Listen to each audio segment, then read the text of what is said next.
Chapter 208. In about 10 minutes, everything was settled.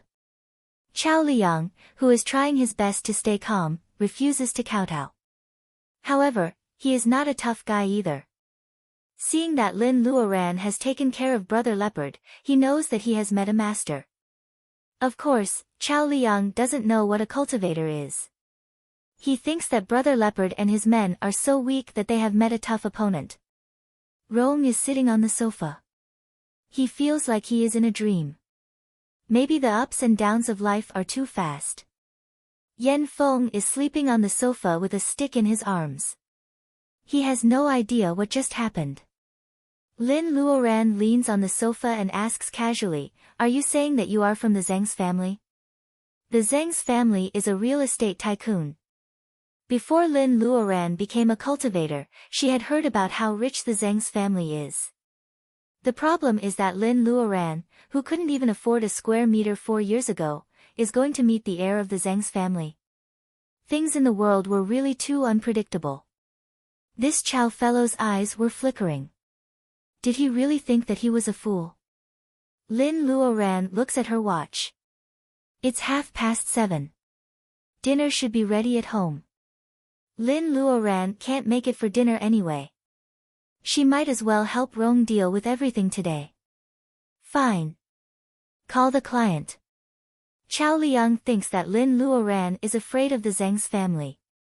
Although he is jealous of Zheng Tian's name, he is also relieved. He heard that Zheng Tian has been practicing martial arts for more than 10 years. Even if they can't come to an agreement, they can solve the problem by force. Though Chao feels ashamed to ask Zheng Tian for help, he is sure that Zheng Tian will help him in front of outsiders. Chao Liang calls Zheng Tian while Lin Luoran is smiling. The busy tone rings. Chao looks at the gangsters lying on the floor and Brother Leopard, who is trembling in the corner. Chao feels that every busy tone is hitting his heart. Pick up the phone, I don't want to kowtow, hello? Lin Luoran hears Zheng Tian's voice on the phone. Because the communication device is a bit distorted, Lin Luoran doesn't recognize that it is Zheng Tian. However, Chao Liang has asked Zheng Tian for help. Of course, Chao Liang is very polite. He doesn't want to embarrass himself. Chao Liang looks at the evil woman on the sofa. She is resting with her eyes closed, as if she is asleep. Chao Liang's face is full of hatred. Zheng Tian has just woken up from meditation when he receives the call from his childhood friend. Sure enough, his trip to Chengdu was not very peaceful. During the day, someone told him that a Han Dynasty tomb had been discovered in a suburban villa developed by the Zheng Corporation. There were experts rushing to the construction site, and the site had been sealed off. This was a good thing for the archaeologists, but for the Zheng Corporation, if the Han Dynasty tomb had to be excavated, it would affect the construction period. Zheng Tian is still worried about this problem. Chao Liang, his childhood friend, calls for help. When it rains, it pours. All the troubles are piled up together. Zheng Tian has to go. Chao Liang is right about one thing. Even after so many years, Zheng Tian still cares about Chao Liang. Soon, he arrives at the bar. The door is closed and there is a sign saying, "Closed." Zheng Tian feels that things may be more troublesome than he thought. He gets out of the car and tries to push the glass door open. Soft music is playing and lights are flashing. Waiters, bartenders, security guards, and performers are all sleeping on the round sofa in the hall like a row of fish. There are no wounds and it doesn't seem to be drugged.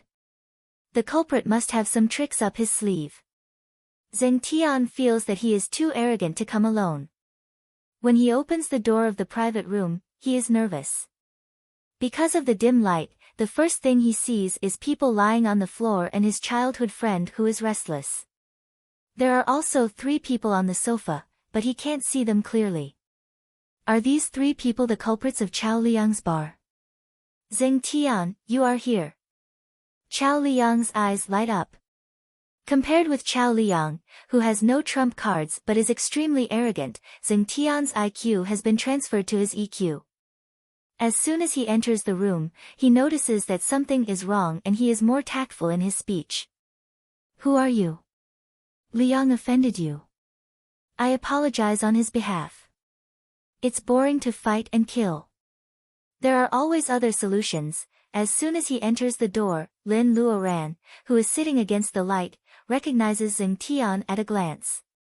Lin Luoran used to sell elixirs, so she remembers the buyer. Zheng Tian is only at the level of the innate. Mr. Lin brought him here and tasted the newly brewed spirit wine of Lin's family as a guinea pig. The world is indeed a small place. Zheng Tian, why are you bullying a college student instead of cultivating in the mountains? As soon as Zheng Tian hears the voice of the person in the shadow, he feels as if a flash of lightning flashes across his eyes. The voice is so familiar. When Lin Luoran shows her face, he feels that the flash of lightning turns into thunder. God, he can't wait for a bolt of lightning to fall from the sky and strike him to death on the spot. Lin, Master Lin, the more anxious Zheng Tian is, the more he tries to stop himself from bowing. However, Lin Luoran waves her hand and stops him. Zheng Tian's master. How can he be Zheng Tian's master at such a young age? What era is it? Why does Zheng Tian have to follow the example of a master, a disciple, and a school? Chao Liang couldn't figure out what was going on. He had a hunch that he couldn't save his face in a short time. I didn't know Master Lin was here. Zheng Tian is so anxious that his forehead is covered with sweat. He came to our city this time because he felt that his childhood friend was a little arrogant. However, he can't figure out how he offended Master Lin. What? If I wasn't here, wouldn't it be easier for you to bully an ordinary person, young Master Zheng? Lin Luoran points at Rong Donglin, who is sitting on the sofa nervously. Rong is worried about Lin Luoran when he hears about the Zheng's company. Hearing that Master Zheng seems to be Lin Luoran's junior, Rong feels relieved. Bully an ordinary person. Hearing this, Zheng Tian wants to kill himself with a piece of tofu. He knows that there are 2 seniors in the level of laying foundation in the R city. Even if he wants to show off, he won't bully people here. Isn't he cautious enough? Zheng Tian, who doesn't understand the situation, wants to cry but has no tears. He can't ask Master Lin, so he can only ask Chao Liang. Chao Liang wants to whitewash his story in front of his childhood friend. However, Lin Luoran is looking at him with a faint smile. Chao Liang's cold eyes make him sweat and lose the courage to lie. The more Zheng Tian listens, the paler his face becomes. Chao Liang has changed. That day, he promised Lin Luoran that he wouldn't cause any trouble. It turns out that he is still playing dirty tricks, bullying others. Zheng Tian feels that he has been deceived and fooled. More importantly, he is worried about Chao Liang. It's not a big deal that Chao Liang bullies others, but the one he bullies is a college student who deserves Master Lin's help. Zheng Tian doesn't know whether to say that Chao Liang is unlucky or that he is the unluckiest. Zheng secretly glances at the student. His face is purple. Obviously, Chao Liang has beaten him up. At this critical moment, Zheng Tian is very decisive. Yen, kneel down. Kowtow to Master Lin and apologize. Lin Luoran knows that this has nothing to do with Zheng Tian. Maybe the Zheng's company won't bother Rong anymore. Lin Luoran stands up, points at Rong and says, he is here. It has nothing to do with me. Do you want to kowtow or do something else? It's none of my business. Hey, Rong, I'll wait for you outside. Come out when you're done. Rong has a chance to regain his dignity. Should he be afraid of revenge, be cowardly, or fight for what he deserves? Lin Luoran is not God. She can only help Rong once, but it's up to Rong to decide what kind of person he should be. Lin Luoran walks past Zheng Tian. Zheng Tian holds his breath. In fact, for Rong, it means that he has abandoned the cowardice in him. For Chao, it is a humiliation. Zheng Tian actually wants him to kneel down and apologize. Not to that powerful young woman, but to the poor student who was under his feet half an hour ago. Chao Liang clenches his fists tightly. Suddenly he feels a pain in his back leg and can't stand steadily. Before he realizes it, he has already knelt down. Zheng Tian kicks him. Chao Liang can't believe it. He looks up and sees Zheng staring at him seriously. Zheng says word by word, "Kneel down and apologize." Lin Luoran waits in the car for less than 10 minutes. Rong comes out of the bar with Yan Feng on his shoulder. His face is bruised, but he walks steadily. Lin Luoran can guess what happened to Rong. In fact, she likes people around her to be kind and harmless. However, the world is so strange that innocent people are always bullied. Lin Luoran doesn't support bad people, but she hopes that good people can be tough instead of always being weak. Take this incident as an example. Chao Liang drove too fast on campus, and many people saw it. Rong was on the right side. If Rong had pointed out that Chao Liang was in the wrong at the beginning, Chao Liang wouldn't have thought that Rong was a pushover, and Rong wouldn't have pushed his luck. What happened tonight didn't happen. Let's go. I'll drive you home. Lin Luoran looks at the time. Even the dining table has been cleaned up. Besides, there is a drunkard in the house. Lin Luoran doesn't want to take Rong home tonight. Thank you. After getting in the BMW, Rong remains silent for a while. What he did for Lin Luoran was nothing but 2 bowls of instant noodles. However, the note that Lin Luoran gave him and promised to help him when he was in trouble is so meaningful. This is not a meal. Rong doesn't know how to repay Lin Luoran's kindness other than saying thank you. Lin smiles but says nothing. She drives to the University of Chuan. Inside the private room, Chao Liang is kneeling on the ground, trembling. A man's knees are gold. This time, he may never be able to raise his head in front of Zheng Tian in the rest of his life. Chao Liang is angry and resentful. Bang! Zheng Tian hits on the wooden table. The corner of the table is broken. Zheng Tian puts his hand on the table and doesn't move. Chao Liang is the supervisor of the decoration of the bar. Seeing that Zheng Tian smashes the wooden table, Chao stares at Chao in astonishment. I'm not showing off my skills. Compared to Junior Master Lin, my skills are like a small stream compared to the ocean. Ah Yang, I asked you to kowtow because I wanted to save you. After saying that, he gently moved his palm away. Chao Liang's pupils shrink. The corner of the solid wood table is covered with sawdust. It seems that Zheng Tian is laughing at Chao Liang's ignorance. Looking at his childhood friend's solemn expression, he suddenly felt that there was a chill in the air-conditioned room. It was so cold that it reached his bones. Chapter 209. The cyan little fox has been occupying the bamboo house on the island in the backyard of Lin's house for a long time. It pesters Lin Luoran for a lot of spirit herb seeds and starts to plant spirit herbs around the bamboo house. Nowadays, the spirit herbs she planted outside have changed their medicinal properties. Lin Luoran has her own space. She can throw some seeds of spirit herbs and let the cyan little fox do whatever it wants. The fox has demarcated the island as a forbidden area. Except for Lin Luoran, if anyone else wants to step into its territory, the fox will show its teeth and make a headache. Lin Luoran always feels that she is raising an ancestor instead of a medicine fox. Of course, cyan little fox and Goldie don't get along well with each other in terms of temperament and species. Goldie likes to stay on the bamboo roof of the island.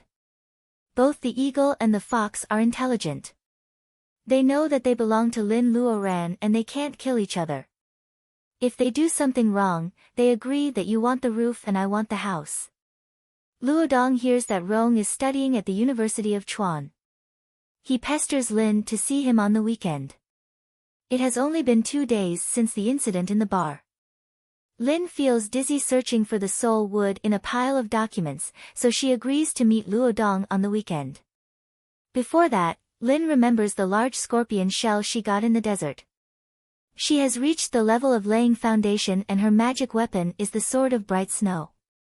However, she doesn't have any armor. Is it time for her to study refining weapons? Also, she needs to reforge the snow sword which was stained with devil chi. Looking at the small volcano in her space, Lin feels that she is blessed. With the help of the strange fire, she doesn't need to worry about running out of wakan. It shouldn't be a big problem to refine the scorpion shell. With the guidance of White Fairy, Lin Luoran can refine weapons. Even if she can't make a delicate armor, she doesn't need to be waterproof or dustproof. Lin Luoran will be satisfied as long as she can inlay 2 magic circles on it to protect herself. The gophers have hollowed out the flesh inside the scorpion shell, leaving a complete shell. The scorpion shell is 7 or 8 meters long. If it is made into an armor, everyone in the Lin family will have a circle of armor. However, Lin Luoran thinks that the workload will be too much for her. This is not an online game where Lin Luoran only needs to prepare the materials and click to combine them. How to embed the magic circle is already a headache for Lin Luoran. He spent 2 days in the basement studying the general principles. He had the refining techniques, but if he wanted the formation, sorry, he didn't have it at all. Maybe the one who wrote the general outline never thought that there would be an individual cultivator like Lin Luoran who has no master to teach her. There is no such thing as magic circles in the materials of laying foundation given by White Fairy. Wait, if she has to talk about magic circles, she seems to have seen them. After the weather changed, Lin Sanjiu moved a multifunctional cabinet under the apple tree. She put some things that could not be soaked by the rain, such as some papers. After searching for a while, Lin Luoran finally finds the magic circle she has seen before. It is copied from the jade plate in Commander Qin's house. The pencil mark is a little blurred, but the outline is still there. After flipping through it, she remembered that since she could copy this formation from the jade token, there were also various offensive formations inside the sword of bright snow, which she could use to forge weapons in the future. As long as he persevered, he would be able to walk it out bit by bit. Lin Luoran rubs her eyes, puts down the paper, and closes her eyes. She has been studying it for 2 days. The lines of the whole magic circle have formed a direction in her mind. She closes her eyes and recalls it clearly. Lin Luoran moves her fingers slightly. A stream of lines with reiki flows out from her fingertips. She draws an outline in the air. There is a slight hesitation, and the outline of the magic circle disappears. Lin Luoran has to start all over again. She can't remember how many times she has drawn in the air in the basement. She only knows that she has filled up the broken nodes of the jade plate bit by bit. When Lin Luoran walks out of the basement, her eyes are bloodshot. She has stayed in the basement for several days. When she comes out, she feels sad to see Lin Luodong. The weekend Lin Luoran promised has already passed. Lin Luoran is holding a piece of wood in her hand. She has carved a magic circle with reiki on it. The magic circle has some protective effect, but it is far less than what Commander Qin said. Lin Luoran doesn't know whether she made a mistake or the materials she used are not good enough. Even the effect of the magic circle has been weakened. What's more, the reiki of the magic circle on the wood is dissipating. It seems that she can't see the effect if she doesn't practice with real materials. Cultivation is such a waste. Alas! Looking at Luodong who is pouting, Lin Luoran ruffles the boy's hair. Let's go. Let's go and see Rong today, shall we? It is only 5:00, and Luodong has just finished school. College students can go to school on weekdays and weekends. Rong's face is injured. Maybe he hasn't started a part-time job yet. Lin Luoran can go to the University of Chuan now. Lin Luodong smiles happily. The cyan little fox has sharp ears. It runs from the island to Lin Luoran's feet and refuses to leave. Lin Luoran has no choice but to put the fox into the car with her. Lin Luodong sits in the passenger seat. The cyan little fox nestles in Lin Luoran's arms. It doesn't disturb Lin Luoran while she is driving. Instead, it looks out of the window. The neon lights in the city are different from those in the underground world. However, whenever the sun sets and the backyard of Lin's house is lit up, the cyan little fox can't help but think of the underground world. It tells itself that Bai is in seclusion and can't go back yet. On the busy driveway, the street lights are reflected in the cyan little fox's pupils. The light and shadow are mottled, covering the tears in its eyes. No matter how it disguises itself and how domineering it is still the little fox that loves to cry. Lin Luoran sees its sadness in the rearview mirror and her heart softens.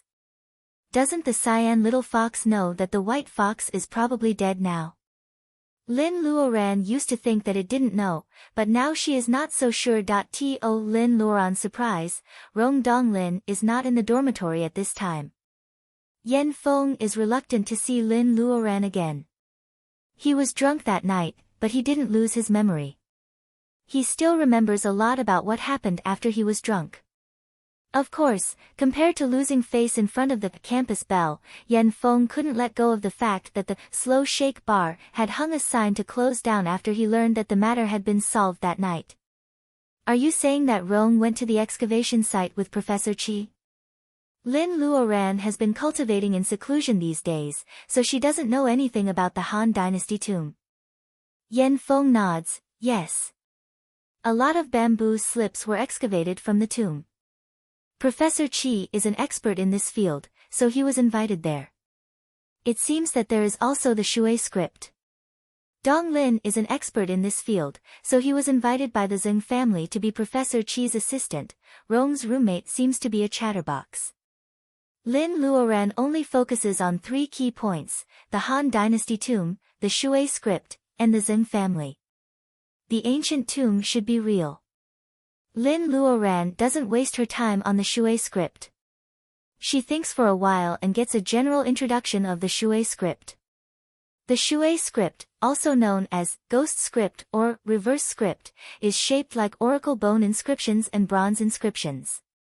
It is mainly used to record the cultural information of the Shui nationality, such as astronomy, geography, religion, folklore, ethics, and philosophy. The structure of the Shui script is similar to that of Chinese characters, but it is basically the reverse of Chinese characters. However, the characters of the Shui script can be interpreted. Just like the Chinese characters of the state of Huaxia, the Shui script is the only non-alphabetic script in the world.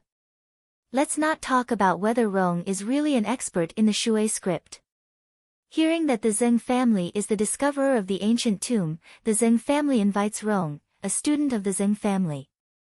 Aya, senior sister Lin, your dog is so cute. Since Lin Luoran is Professor Qi's apprentice, Yan Feng calls Lin Luoran Sister Lin. Seeing that Lin Luoran is thinking, Yan Feng tries to find something to talk about.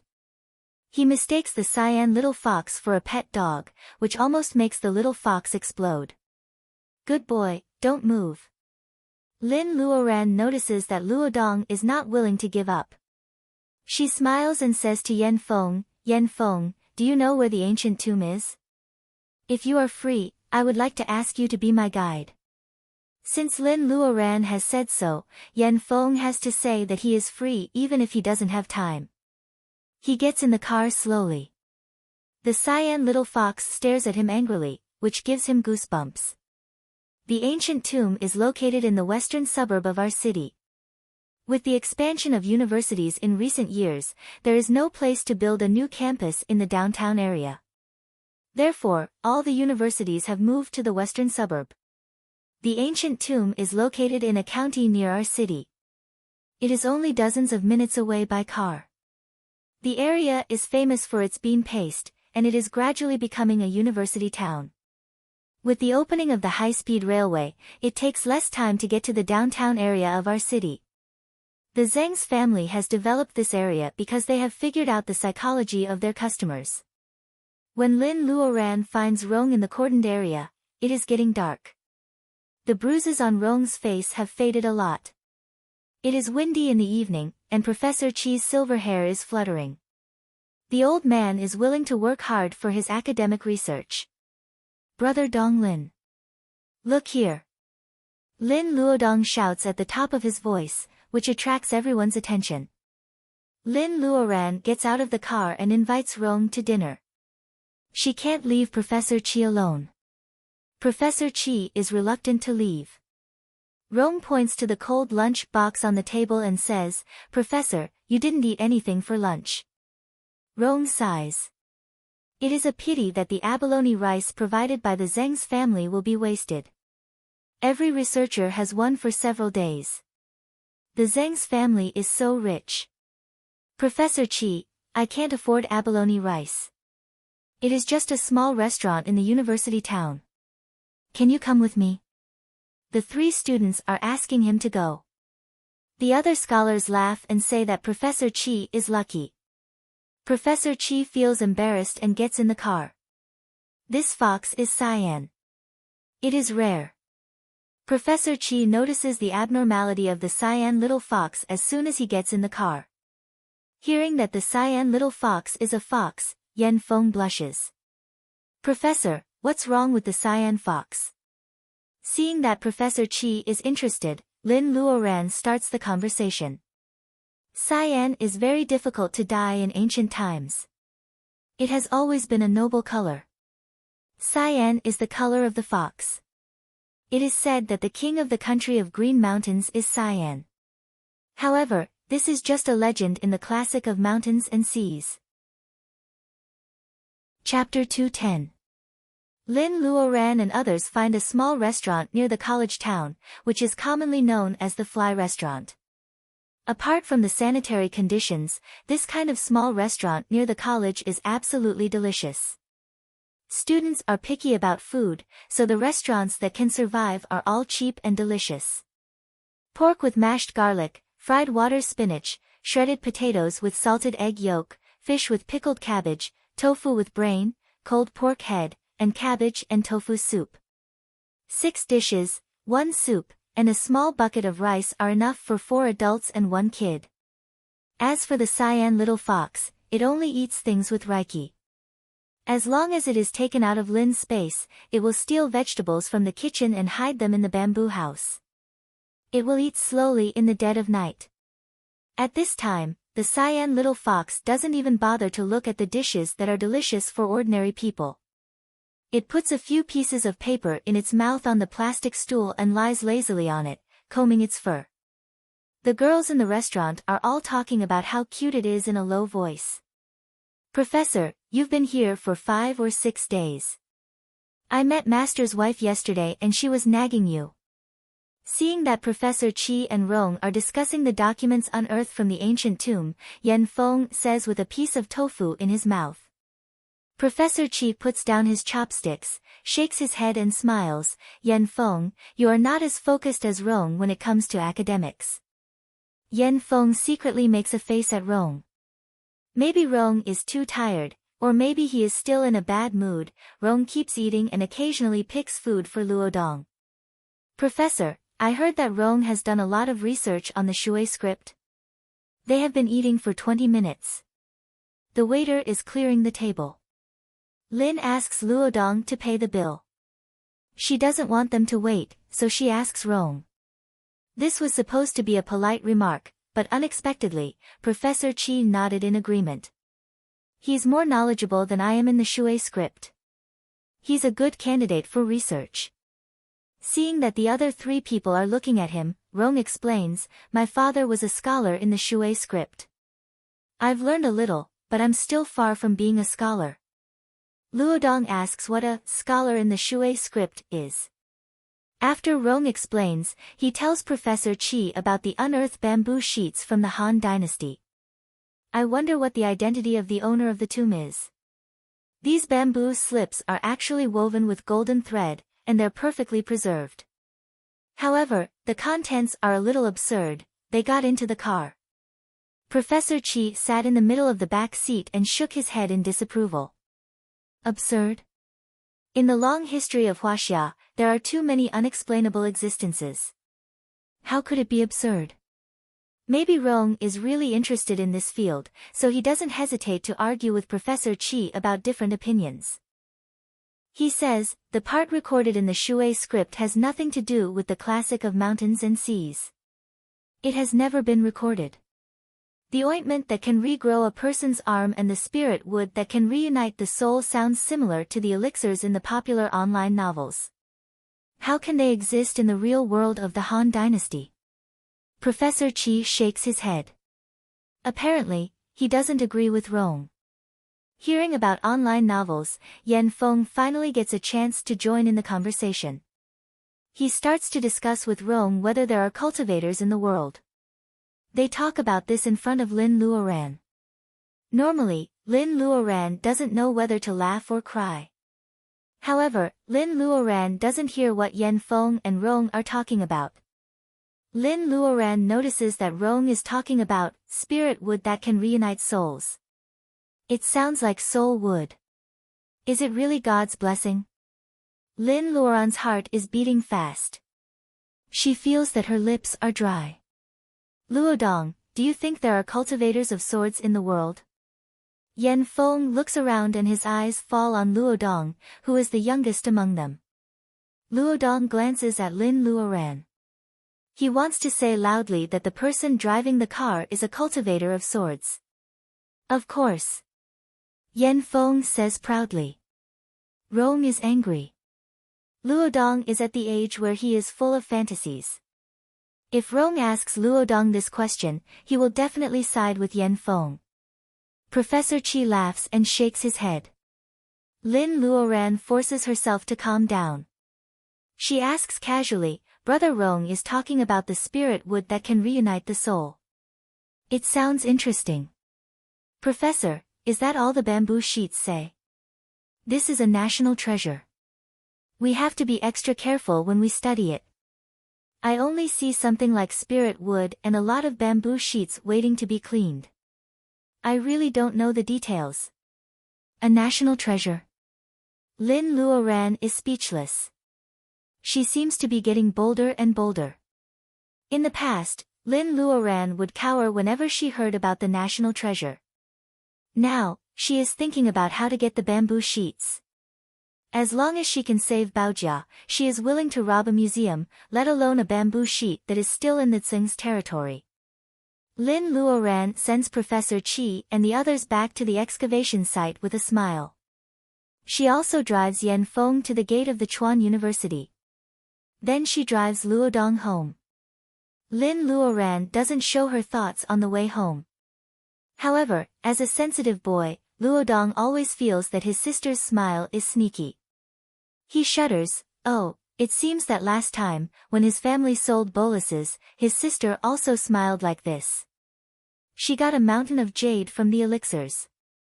The cyan little fox yawns lazily. It is a little sleepy in Lin Luoran's arms. Spirit wood that can reunite the soul. The fox feels that it has heard of this before when it was young. Why can't it remember? Forget it. Lin Luoran didn't ask it. It doesn't need to think about it. The cyan little fox lies down at Lin Luoran's feet and falls asleep. Lin Luoran finds Zheng Tian the next day. Zheng Tian is the director of planning of the R City branch of Zhang's company. Lin Luoran looks up his phone number and calls him directly. As soon as Zheng hears Master Lin's call, he is nervous and expectant. He runs over happily. Lin invites him to have a cup of tea under the camphor tree, and then they finish what they are going to do. Mr. Lin comes back from the villa in Qingcheng. He sees Zheng Tian going out and asks him to stay for a drink. Zheng guesses that the jar of spirit wine in Mr. Lin's hand is the spirit wine that he was lucky enough to drink last time. Zheng makes up his mind to refuse. Although Master Lin's request is whimsical for ordinary people, Zheng Tian smiles with relief after he leaves Lin's house. He is not afraid of any weird request at all. What he fears is that his relationship with Master Lin will be damaged. Since Master Lin has asked him, he is confident that he can take this opportunity to solve the problem caused by Chao Liang last time. Haha, isn't it a blessing in disguise for him? Marshal Uncle Lin's residence was visited by a few other cultivators. Zheng Tian gets busy as soon as he gets home. After sending him away, Lin Luoran announces that she is going to do closed-door training at home and goes to the basement, as if she has forgotten about the bamboo sheets in the Han tomb. She doesn't know how long she will be gone if she finds the soul wood. For the safety of her family, she has to speed up the process of making the armor. Chapter 211. Autumn passes and winter comes. While the golden crab paste is still fragrant, the leaves of ginkgo trees turn yellow. After the cold wind blows, the ground is covered with yellow leaves. Winter has come quietly. The cyan little fox starts to pull up weeds to make a nest. However, the weeds in the backyard of the Lin's house are limited, so it mostly picks up bamboo leaves that fall from the island. When winter comes, many animals in the mountains hide. It is not easy for Goldie to hunt. Mr. Lin is thinking whether he should sell beef to feed Goldie every day. Until one day, Mr. Lin sees Goldie's claws covered with mud and it catches a lazy struggling snake. Mr. Lin realizes that Goldie even dug out the snake's hole. Snap! The snake is thrown in front of Mr. Lin. Mrs. Lin screams in fear. Mr. Lin hurriedly casts a binding spell. Because he is not skilled at it, he almost uses up all the wood reiki in his body. Finally, he can tie up the snake, which weighs more than 10 kilograms. Mrs. Lin's face is covered with cold sweat. The golden hawk throws a snake down without any warning. It can really scare people to death. Goldie's temper is getting weirder and weirder. Looking at the silent golden hawk, Mr. Lin suddenly realizes, don't blame it wrongly. It found this snake for us when it was full. You are taking advantage of your daughter. The vines of iron thorns wrapped the snake tightly. Mr. Lin steps forward and shakes the snake, laughing. It is winter. It is the time for snake soup. We can't finish this snake. Why don't we ask Chui and the others to eat it? Everyone in the countryside has caught a few snakes to make soup. Mrs. Lin is just scared by its size. She has no problem eating it. Hearing that they are going to eat snakes, Fatty Chui runs over happily. Seeing the snake hanging under the tree, he is amazed. How to make this snake? Mrs. Lin asks. Fatty Chui shakes his head and bluntly says that it is a waste of materials. Finally, under Fatty Chui's suggestion, the snake is divided into several parts. Some parts are made into snake soup, some snake soup with pickled cabbage, and the tender part of the abdomen is made into fried snake slices. Lucy is already 3 years old. Wang Miao Yi has to move back to the city for the sake of Lucy's kindergarten. Lucy hasn't seen Luodong for a long time. Today, she finally comes to the Lin's house with her parents. Lucy turns the front yard upside down and then drags Wang Miao Yi to the backyard. Wang Miao Yi has seen the golden hawk in the backyard twice. Even though Wang Miao Yi is not afraid of anything, Goldie can still stare at her. Lucy is obviously much stronger than ordinary 3-year-old girls. She sneaks in and out of the flower bushes and vegetable fields. Wang Miao Yi can't catch her for a while. Lucy sneaks to the small Huan Island. Chui Wanlu, stop! Wang Miao Yi shouts with her hands on her waist. She has no way to deal with her energetic daughter. Xiao Tuanzi giggled and ran even faster with her little feet. In just a few steps, she had crossed the pontoon bridge and arrived at the small ring island. That's right. Chui Wanlu is Lucy's real name. Such a gentle and beautiful name comes from her tacky, fat father. Fatty Chui is a slave to his daughter and he doesn't see Lucy's naughtiness at all. He says that Lucy is as clear as dew, but in fact, Lucy has a tendency to develop like a ghost. The cyan little fox grins at this little girl who suddenly intrudes into its territory. Lucy is not afraid at all. She just thinks that the little fox is teasing her. Lucy claps her hands and stomps her feet, making the arrogant little fox mad. The little fox is about to stretch out its claws to scratch her, but suddenly the back of its neck is tightened. Aunt Lin. Lucy shouts loudly and rushes over to pinch the cyan little fox's nose. The cyan little fox struggles with all its strength, feeling that this posture hurts its face. However, the big hand on its back is so tight that it can't get rid of it. Seeing Lin Luoran suddenly appearing in the bamboo forest, Wang Miao-yi stops worrying that her daughter might fall into the water. It is winter now. Even though they have drunk a lot of spirit wine and are wearing thick clothes, Lin Luoran is still wearing a simple long shirt and trousers. Wang Miao-yi looks at Lin Luoran talking to Lucy under the bamboo forest and feels that Lin Luoran seems to have lost some weight. You have been in closed-door cultivation every time I came here. Why are you here today? Lin Luoran smiles and warns the cyan little fox. Then she puts it down. I smell the snake soup. I can't let you all eat it. Lin Luoran and Wang Miao-yi stand side by side in the bamboo forest. Seeing the cyan little fox running into the bamboo house, Lin Luoran and Wang Miao-yi both remember that when they bought this house 4 years ago, Master Jia entertained them in the bamboo house and even cooked for them. Lin Luoran can still recall the taste of the fragrant balls in clouds they had at that time. However, the 4 people who had this dish together are quite different. At that time, Lin Luoran was just a green hand in cultivation. She knew nothing about spells, magic weapons, or sword spells. She couldn't even use the reiki in her body. 4 years have passed, and she is lucky enough to lay foundation. 4 years ago, Wang Miao-yi was a straightforward businesswoman. She was over 40 years old, but she and Fatty Chui didn't have a child. Now she is slim and pretty, and everyone loves her. In the blink of an eye, she is in kindergarten. 4 years ago, Baojia was engaged in her favorite jewelry design job. She had a grandfather who was the commander of a military division and a rich fiancé. She was a girl that people were jealous of. 4 years later, Baojia is on the path of cultivation. Her hobby of jewelry design is suppressed.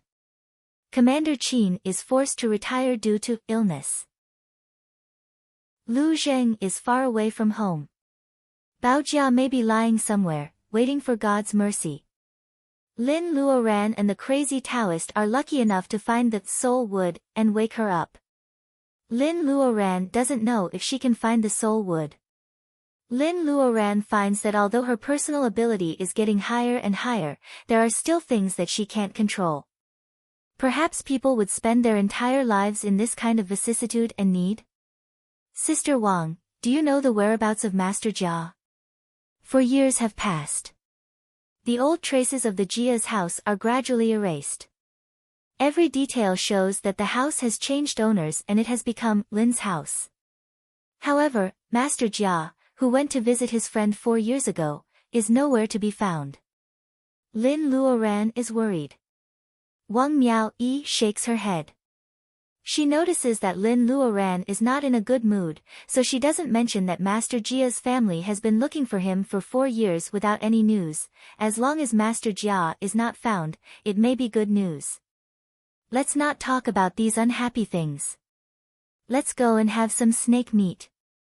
Seeing that Wang Miao-yi is not happy, Lin Luoran changes the topic and takes Lucy to the dining room. The cyan little fox, who is very picky about its food, has already smelled the fragrance. It follows them to the kitchen. Before dinner is served, it wants to grab the snake meat in the pot. However, it screams when its paw is scalded. Mrs. Lin is soft-hearted. She finds a deep plate for it and fills it with soup and meat. The cyan little fox is insatiable.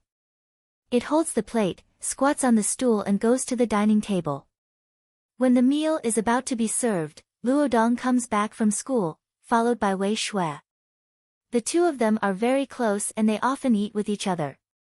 Lin's family is happy that Luodong has a good friend, so Wei Shui's family will not stop her from being close to Luodong. Luodong's grades are obvious to everyone. All parents hope that their children can be friends with a good student. Lucy feels that her uncle Luodong has been taken away. Lucy can't help but stare at Wei Shui. Wei Shui is used to being a class leader.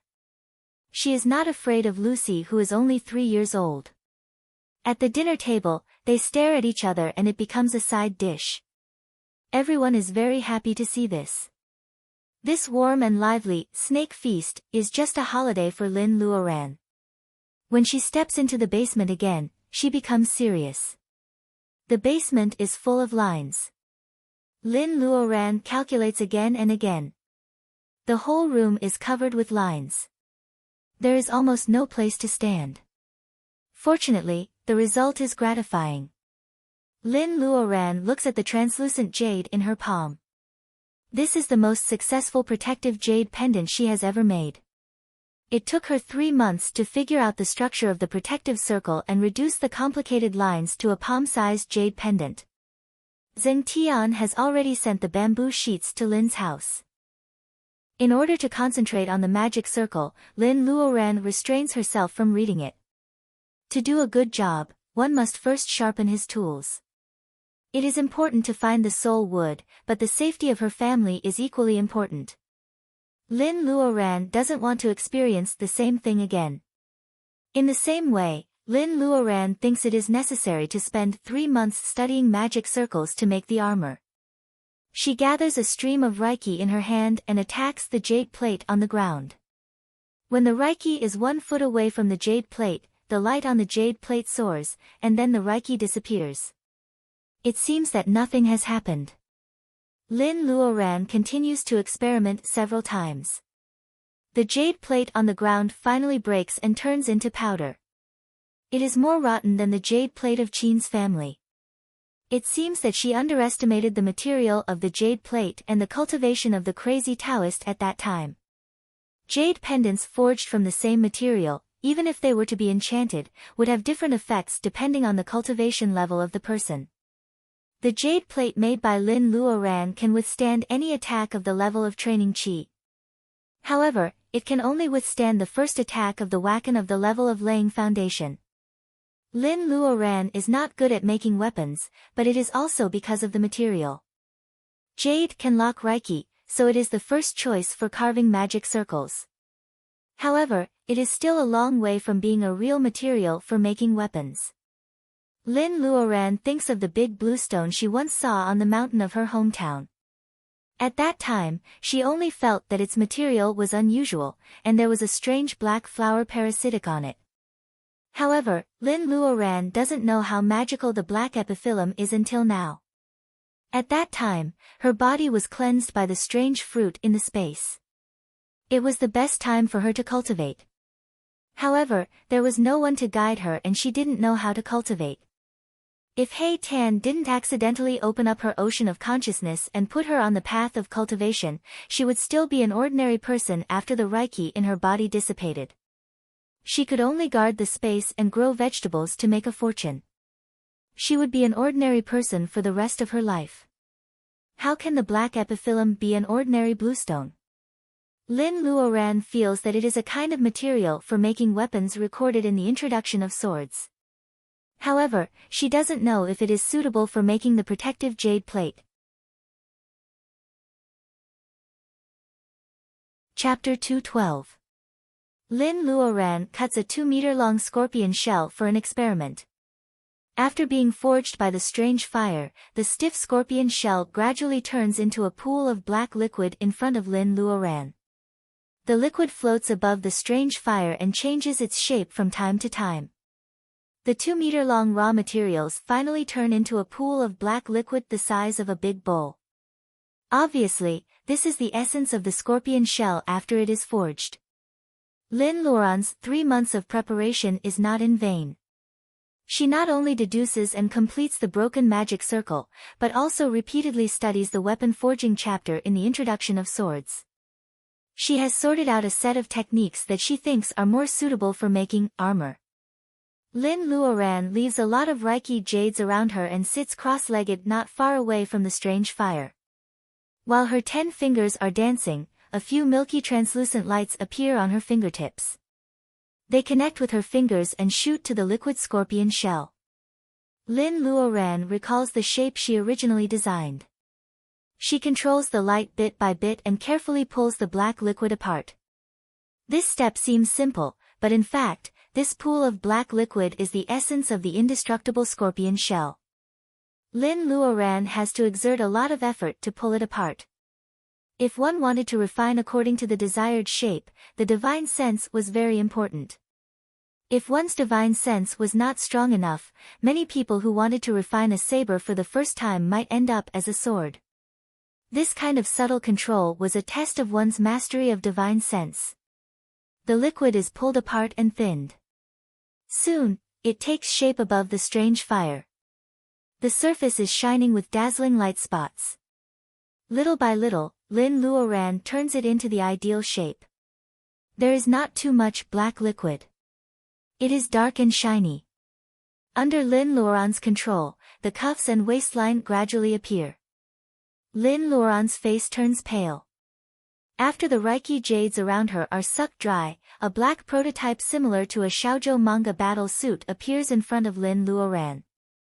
After she withdraws her Reiki, the battle suit falls to the ground and crushes several cabbages. It is dark but shiny, as thin as a cicada's wing but very heavy. Is this the suit made from the scorpion shell? Lin Luoran picks up the suit and blushes.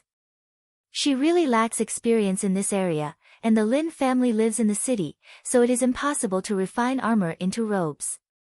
Although the battle suits in shoujo manga are vulgar, one thing is undeniable. They cover the shoulders, the chest, the back, and the joints of the feet. They combine the two key points of protection and lightness very cleverly. They are very practical. It's convenient for Mrs. Lin to wear it inside. Anyway, it's so tight that no one can tell if she's wearing a skirt or other clothes. Of course, this is just the first step. After Lin Luoran regains her wakan, she takes out the diamond of fire that she once snatched from the strange flame. Mrs. Lin doesn't have wakan in her body. Even if the magic circle is set on it, it will probably be broken into pieces like the jade pendant of Commander Qin's grandma. After all, these magic weapons are meant for cultivators. It's much more difficult for ordinary people to protect themselves. If there were no diamond of fire, Lin would probably choose to inlay several pieces of jade. Though it feels like a nouveau riche, at least it is practical. But now, with a fire diamond as the eye of the formation, it should be enough. Lin Luoran casts a spell and carefully draws a trace of fire from the strange fire. The fire burns on the waistline of her clothes. The small piece softens gradually. Lin Luoran uses wakan to float the diamond of fire and quickly puts it in the liquid. She withdrew the strange flame. When the clothes cooled down and took shape again, the diamond of fire was already firmly embedded in the waistline of the clothes. The red crystal is particularly dazzling on the black clothes. Lin Luoran forces herself to calm down and puts the clothes into the space. Walking out of the basement, she found that she was hungry. She went to the kitchen to find something to eat. Looking at her watch, she found that it took her 3 days to make the armor. No wonder she was so hungry.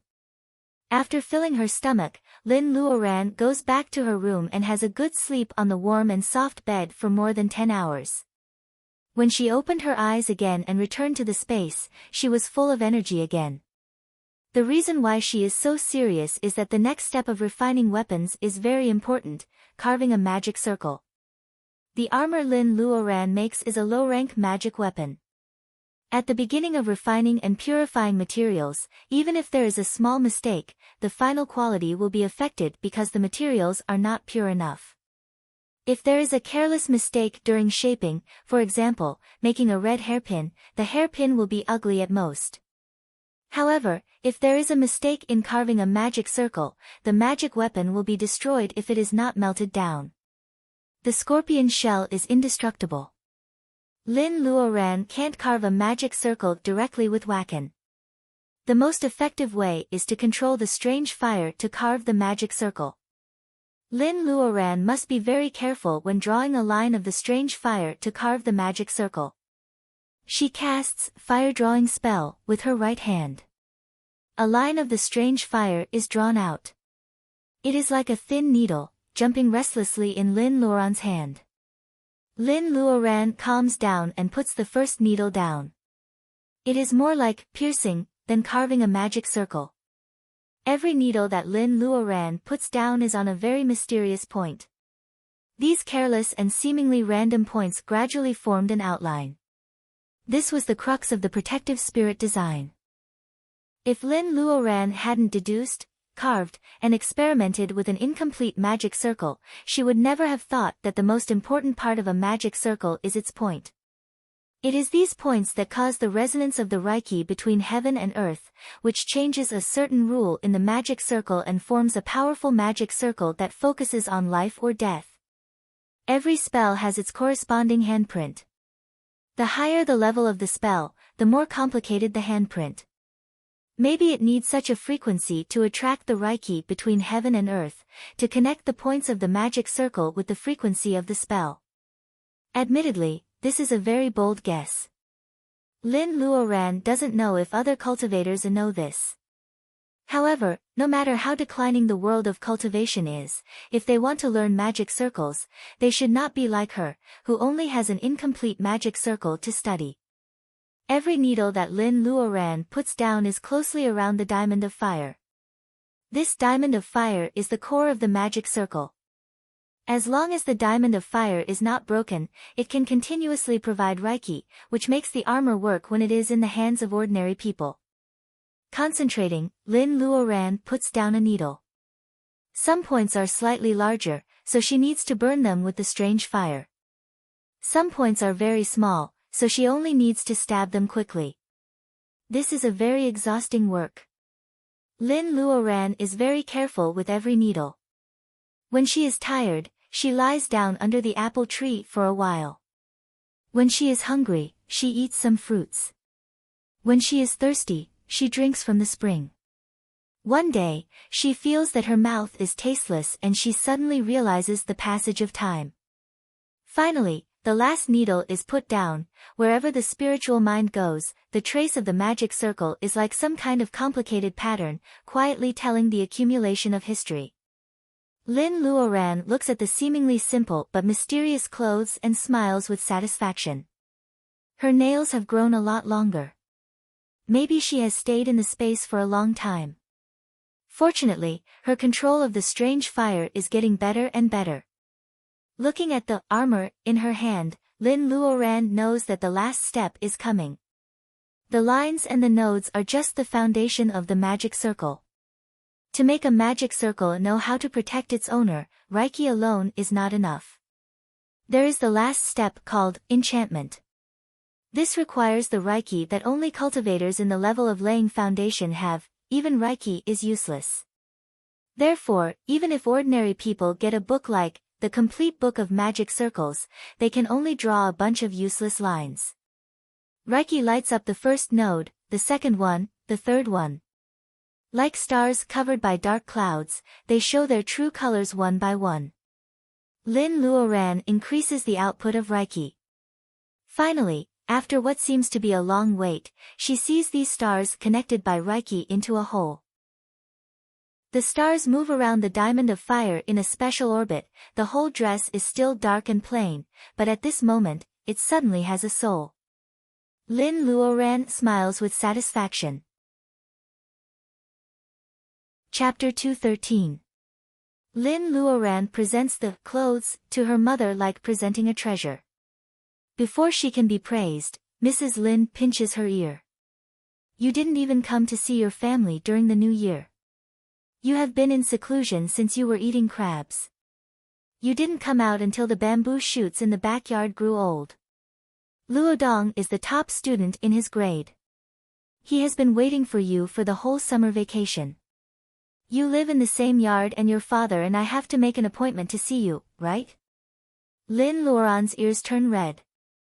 Mrs. Lin has been pinching her ear since she set the neighbor's chicken free for the first time when she was 5 years old.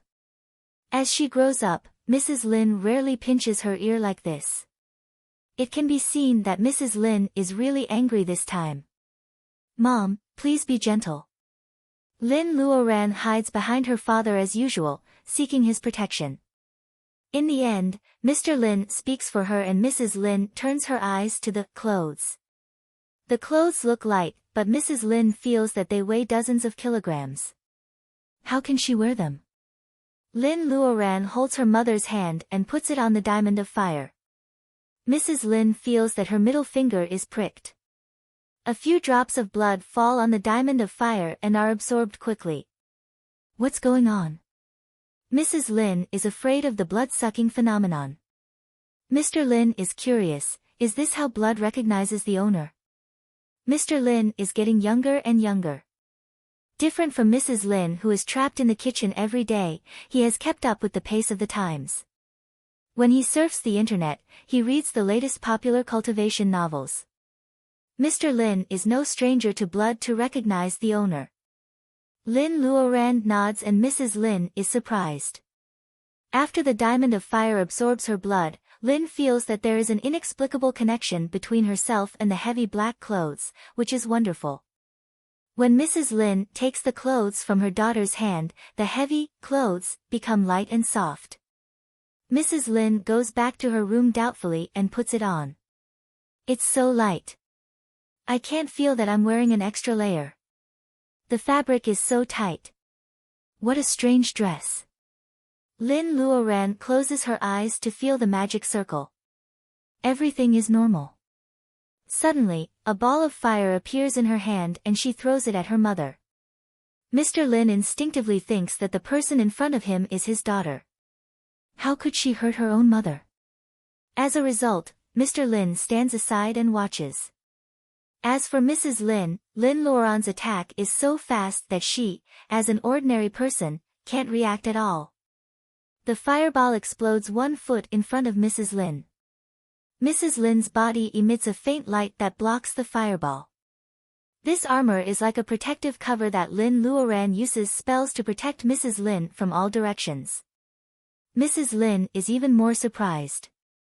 Lin Luoran has tried everything. Maybe because of the diamond of fire and the living environment of the Scorpion King, this armor has the nature of fire. When it encounters fire spells, it can not only block the attack but also absorb some fire reiki to defend itself. This is a perfect second-grade armor. Lin Luoran can't believe that this is the first time she has made it. Mr. Lin is also amazed and very happy. The clothes made by his daughter are 100 times safer for his wife who has no ability to protect herself. Dad, when I finish something, I will make another one for you and Luodong. Can you bear with it for a while? Mr. Lin responds to her with a loving smile. Which parent wouldn't be happy for their daughter when their daughter's ability was growing? Mrs. Lin is obviously attracted by the wonderful clothes. Before Mrs. Lin can get even with Lin Luoran sneaks back to the study. The study of Lin's house is in the bamboo house on the island. One room is occupied by Cyan Little Fox and the other room is used by Lin Luoran to collect some ancient books. Spring is coming. There are bamboo shoots sticking out from the cracks in the soil. Lin Luoran decides to dig them out later and add them to her food. Speaking of eating bamboo shoots, the spring bamboo shoots in the mountains of her hometown are as thin as a finger and as tender as magnolia. They are rare delicacies. In the old days, bamboo shoot hunters lived in the mountains in spring. They looked for this kind of wild bamboo shoots all over the mountains and finally sold them to the buyer at the price of 10 cents per shoot. This hard-earned income also contributes a lot to Lin's tuition.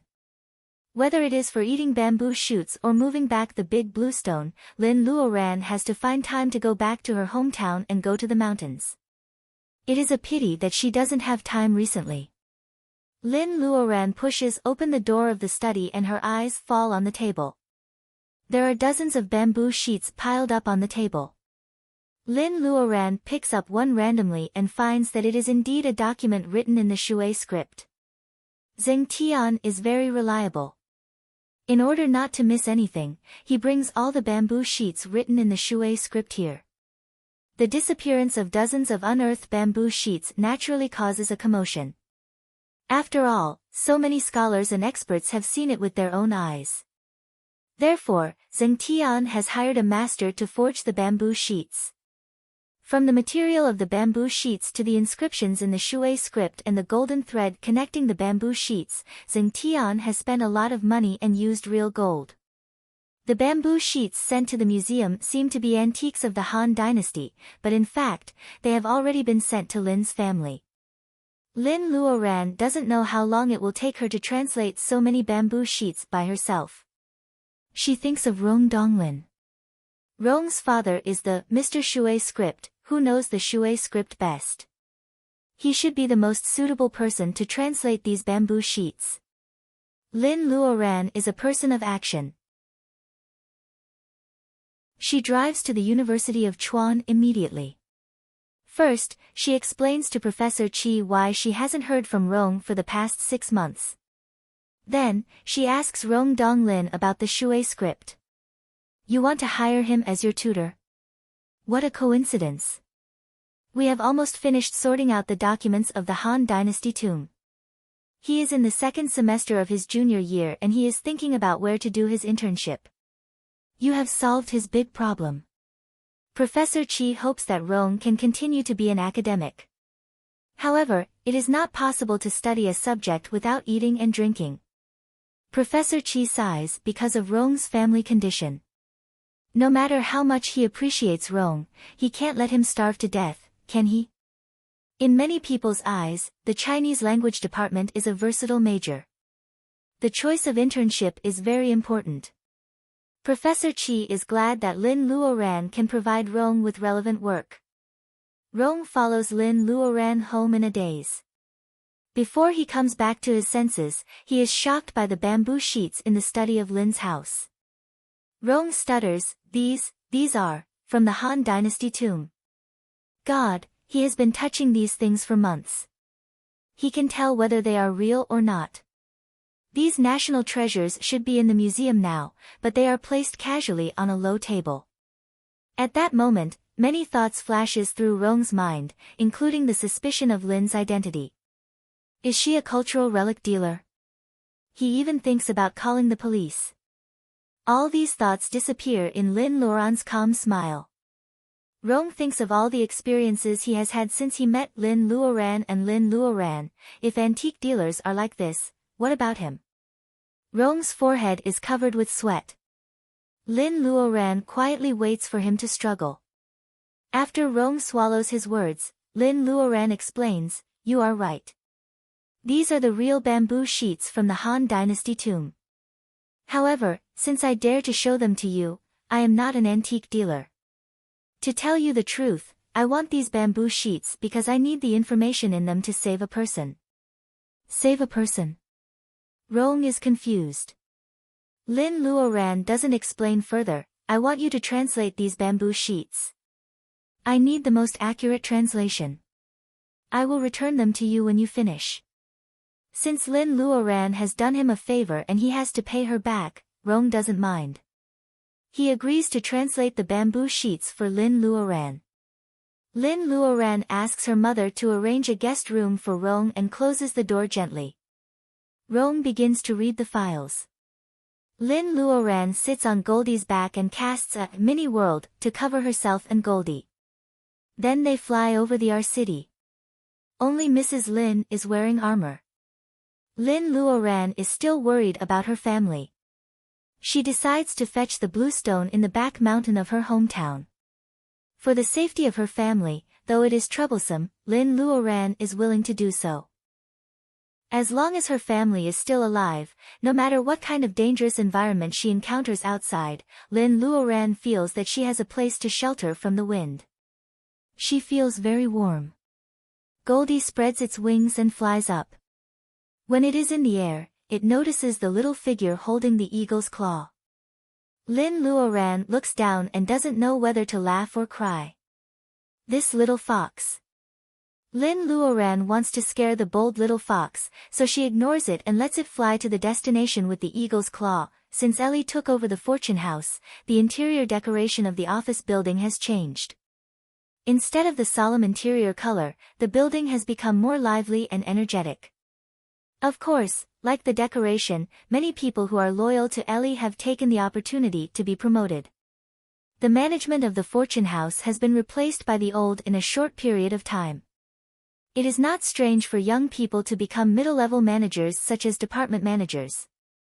The fastest rising person in the fortune house is a woman named Xin Yuanping. Xin Yuanping is the special assistant of the chairman.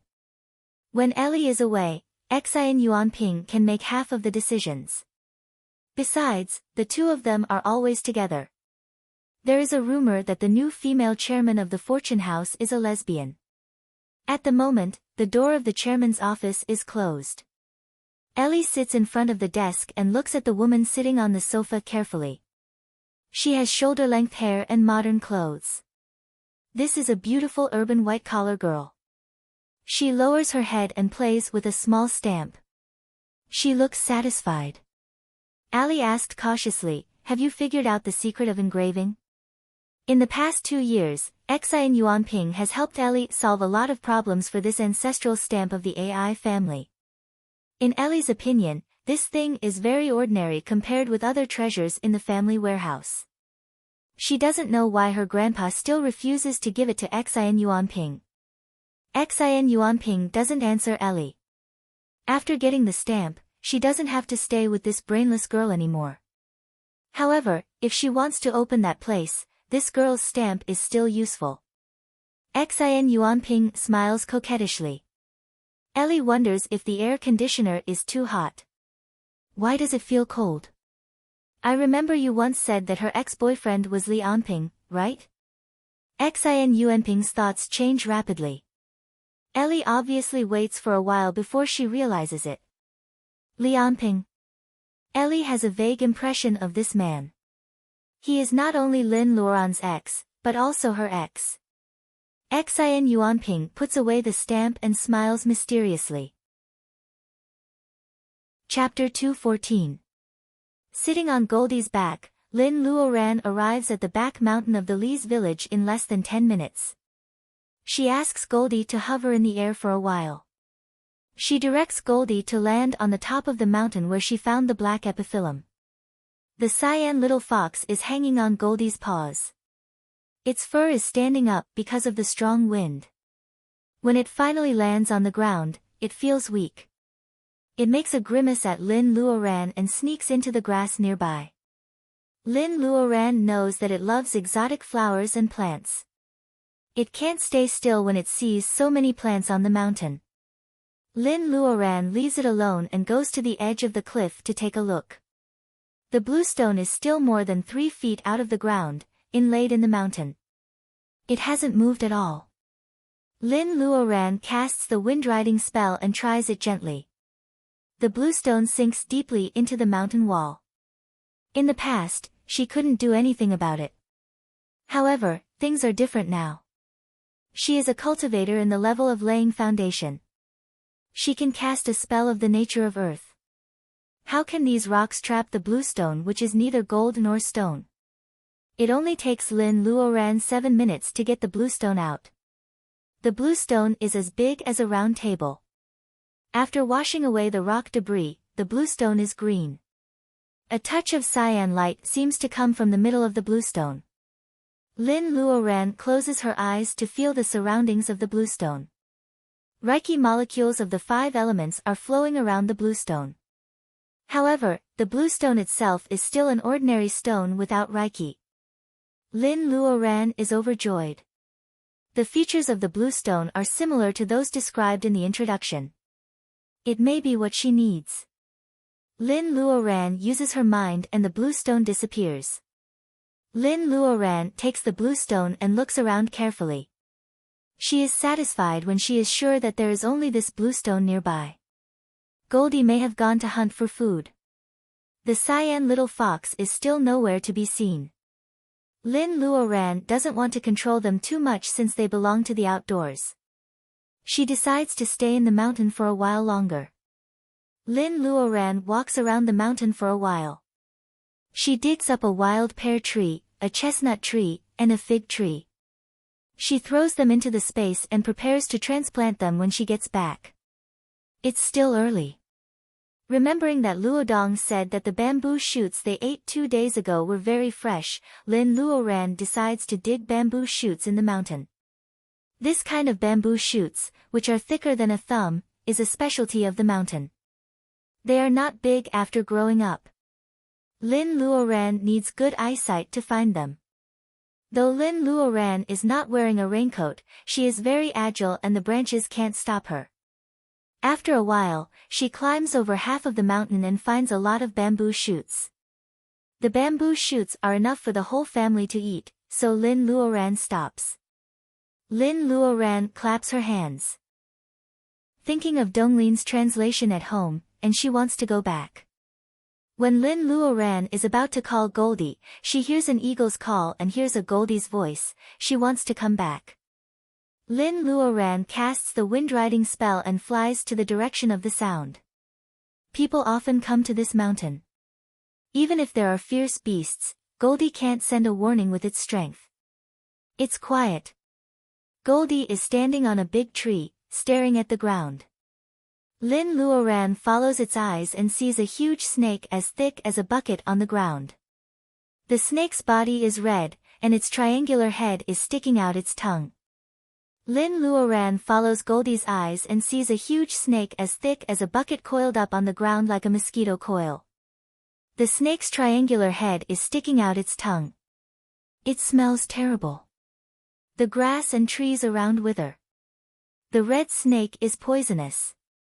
No wonder Goldie wants to warn the snake. Lin Luoran understands. Then she sees a familiar small figure in front of the red snake. Lin Luoran's heart tightens. It's the cyan little fox. To be exact, the cyan little fox is lying in front of the snake. Its hair is black and shiny. There is no trace of cyan on it. Is it poisoned? Lin Luoran is wondering why Goldie would bother such a strange creature. It turns out that it wants to save the cyan little fox. Lin Luoran doesn't have time to admire the loyalty of the golden hawk. Seeing the fox lying on the ground, Lin Luoran subconsciously summons the bright sword. Kill the snake and save the fox. There are only 4 words in her mind now. No, the snake is as thick as a bucket. If it moves, it may crush the fox in front of her. She has to calm down. Lin Luoran jumps on Goldie's back. The golden hawk understands her mind and flies in the opposite direction. The red snake may think that the snack in front of it is too small, so it gives up the fox and chases after it. Goldie is not slow. At this moment, it deliberately follows the red snake and flies at a moderate altitude. Lin Luoran secretly casts a mini-world to protect herself. She flies down from Goldie's back and returns to the place where the cyan little fox is lying. Using her spiritual mind, Lin Luoran finds that the fox is still breathing weakly. Lin Luoran doesn't know how poisonous the snake is and she doesn't dare to touch the fox's body directly. The only thing she has with her is the circulation bolus. However, the effect of the circulation bolus is not a special antidote. Lin Luoran doesn't have much hope. She wraps Reiki around the bolus and feeds it to the fox. Lin Luoran doesn't dare to hold the fox in her arms. She takes out a coat from the space. As soon as she holds the fox up, she hears a rustling sound accompanied by Goldie's sharp cry. It turns out that the red snake has realized Lin Luoran's trick and has returned quickly. Lin Luoran moves aside with the fox in her arms. The venom spat by the red snake brushes against her clothes and falls on the ground. It stinks and makes a sizzling sound. What a strong snake venom. Although Lin Luoran has dodged the venom, she still feels dizzy after smelling the stench. The venom is so strong. People from neighboring villages come here from time to collect herbs and game. It is very likely that they will encounter the red snake. Although Lin Luoran doesn't like most people in Li's village, they are her neighbors after all. In a split second, Lin Luoran makes a decision. She can't let the snake live. She throws the coat up and Goldie catches it accurately with its claws. Lin Luoran turns around and cuts the snake's head with her sword. Although the red snake is also poisonous, it doesn't have a hard shell like the Scorpion King. The Grade 5 flying sword is not just for show. Lin Luoran cuts the snake's head with a backhand. The snake's blood spurts out and drops of it fall on Lin's sleeve. Several black holes immediately form. Lin Luoran quickly tears off a piece of sleeve. Even the snake's blood is poisonous. It seems that she really can't let it live. Lin Luoran feels dizzy. Cyan Little Fox's condition can't be delayed. She has to end the battle as soon as possible. She infuses Reiki into the sword and uses the spell of the sword. The temperature around suddenly drops. When the red snake is still wondering why it suddenly snows, Lin Luoran's sword has already cut its weak point. It is unexpectedly soft. Lin Luoran didn't expect that her sword could be so dangerous. The snake's head is cut off and its blood sprays out like a fountain. A locust tree on the opposite side is also affected. It corrodes and dies at a speed visible to the naked eye, which makes people shiver. With its head cut off, the red snake has no chance of survival. Lin Luoran sees the blood spraying all over the ground. It's a pity that the snake's meat is too poisonous. It can't be eaten, nor can it be left to poison small animals. Lin Luoran flicks a fireball on the snake's body and jumps on Goldie's back. The Cyan Little Fox must be saved as soon as possible. Seeing the snake's body on fire, Lin Luoran is worried about the Cyan Little Fox. She can't just watch it burn into ashes. She directs Goldie to go to our city. A burning smell comes. The snake's meat is sizzling, but the fire is dying down. There is only a headless snake's body on the ground. The snake's face is no longer recognizable because of the fire. After a long time, the snake's abdomen moves a little. A triangular head of a red thing pops out. The snake's forked tongue trembles in the air. It can smell the snake's venom no matter how far it is. Lin Luoran rushes home with a cloth bag in her hand. She opens the door of the study. Rong is startled, but he doesn't dare to ask. He can only watch Lin Luoran close the door of the next room. Maybe the Cyan Little Fox has absorbed some of the venom. Drops of black liquid begin to flow out of its body. Lin Luoran doesn't dare to let the venom drip on the floor of the Lin's house. She uses Reiki to make a ball. She quickly finds a big iron basin and suspends the Cyan Little Fox in the air. The iron basin below the Cyan Little Fox is used to catch the venom. Obviously, this little bit of venom is not enough to force out the snake's venom. Lin Luoran thinks of Reiki.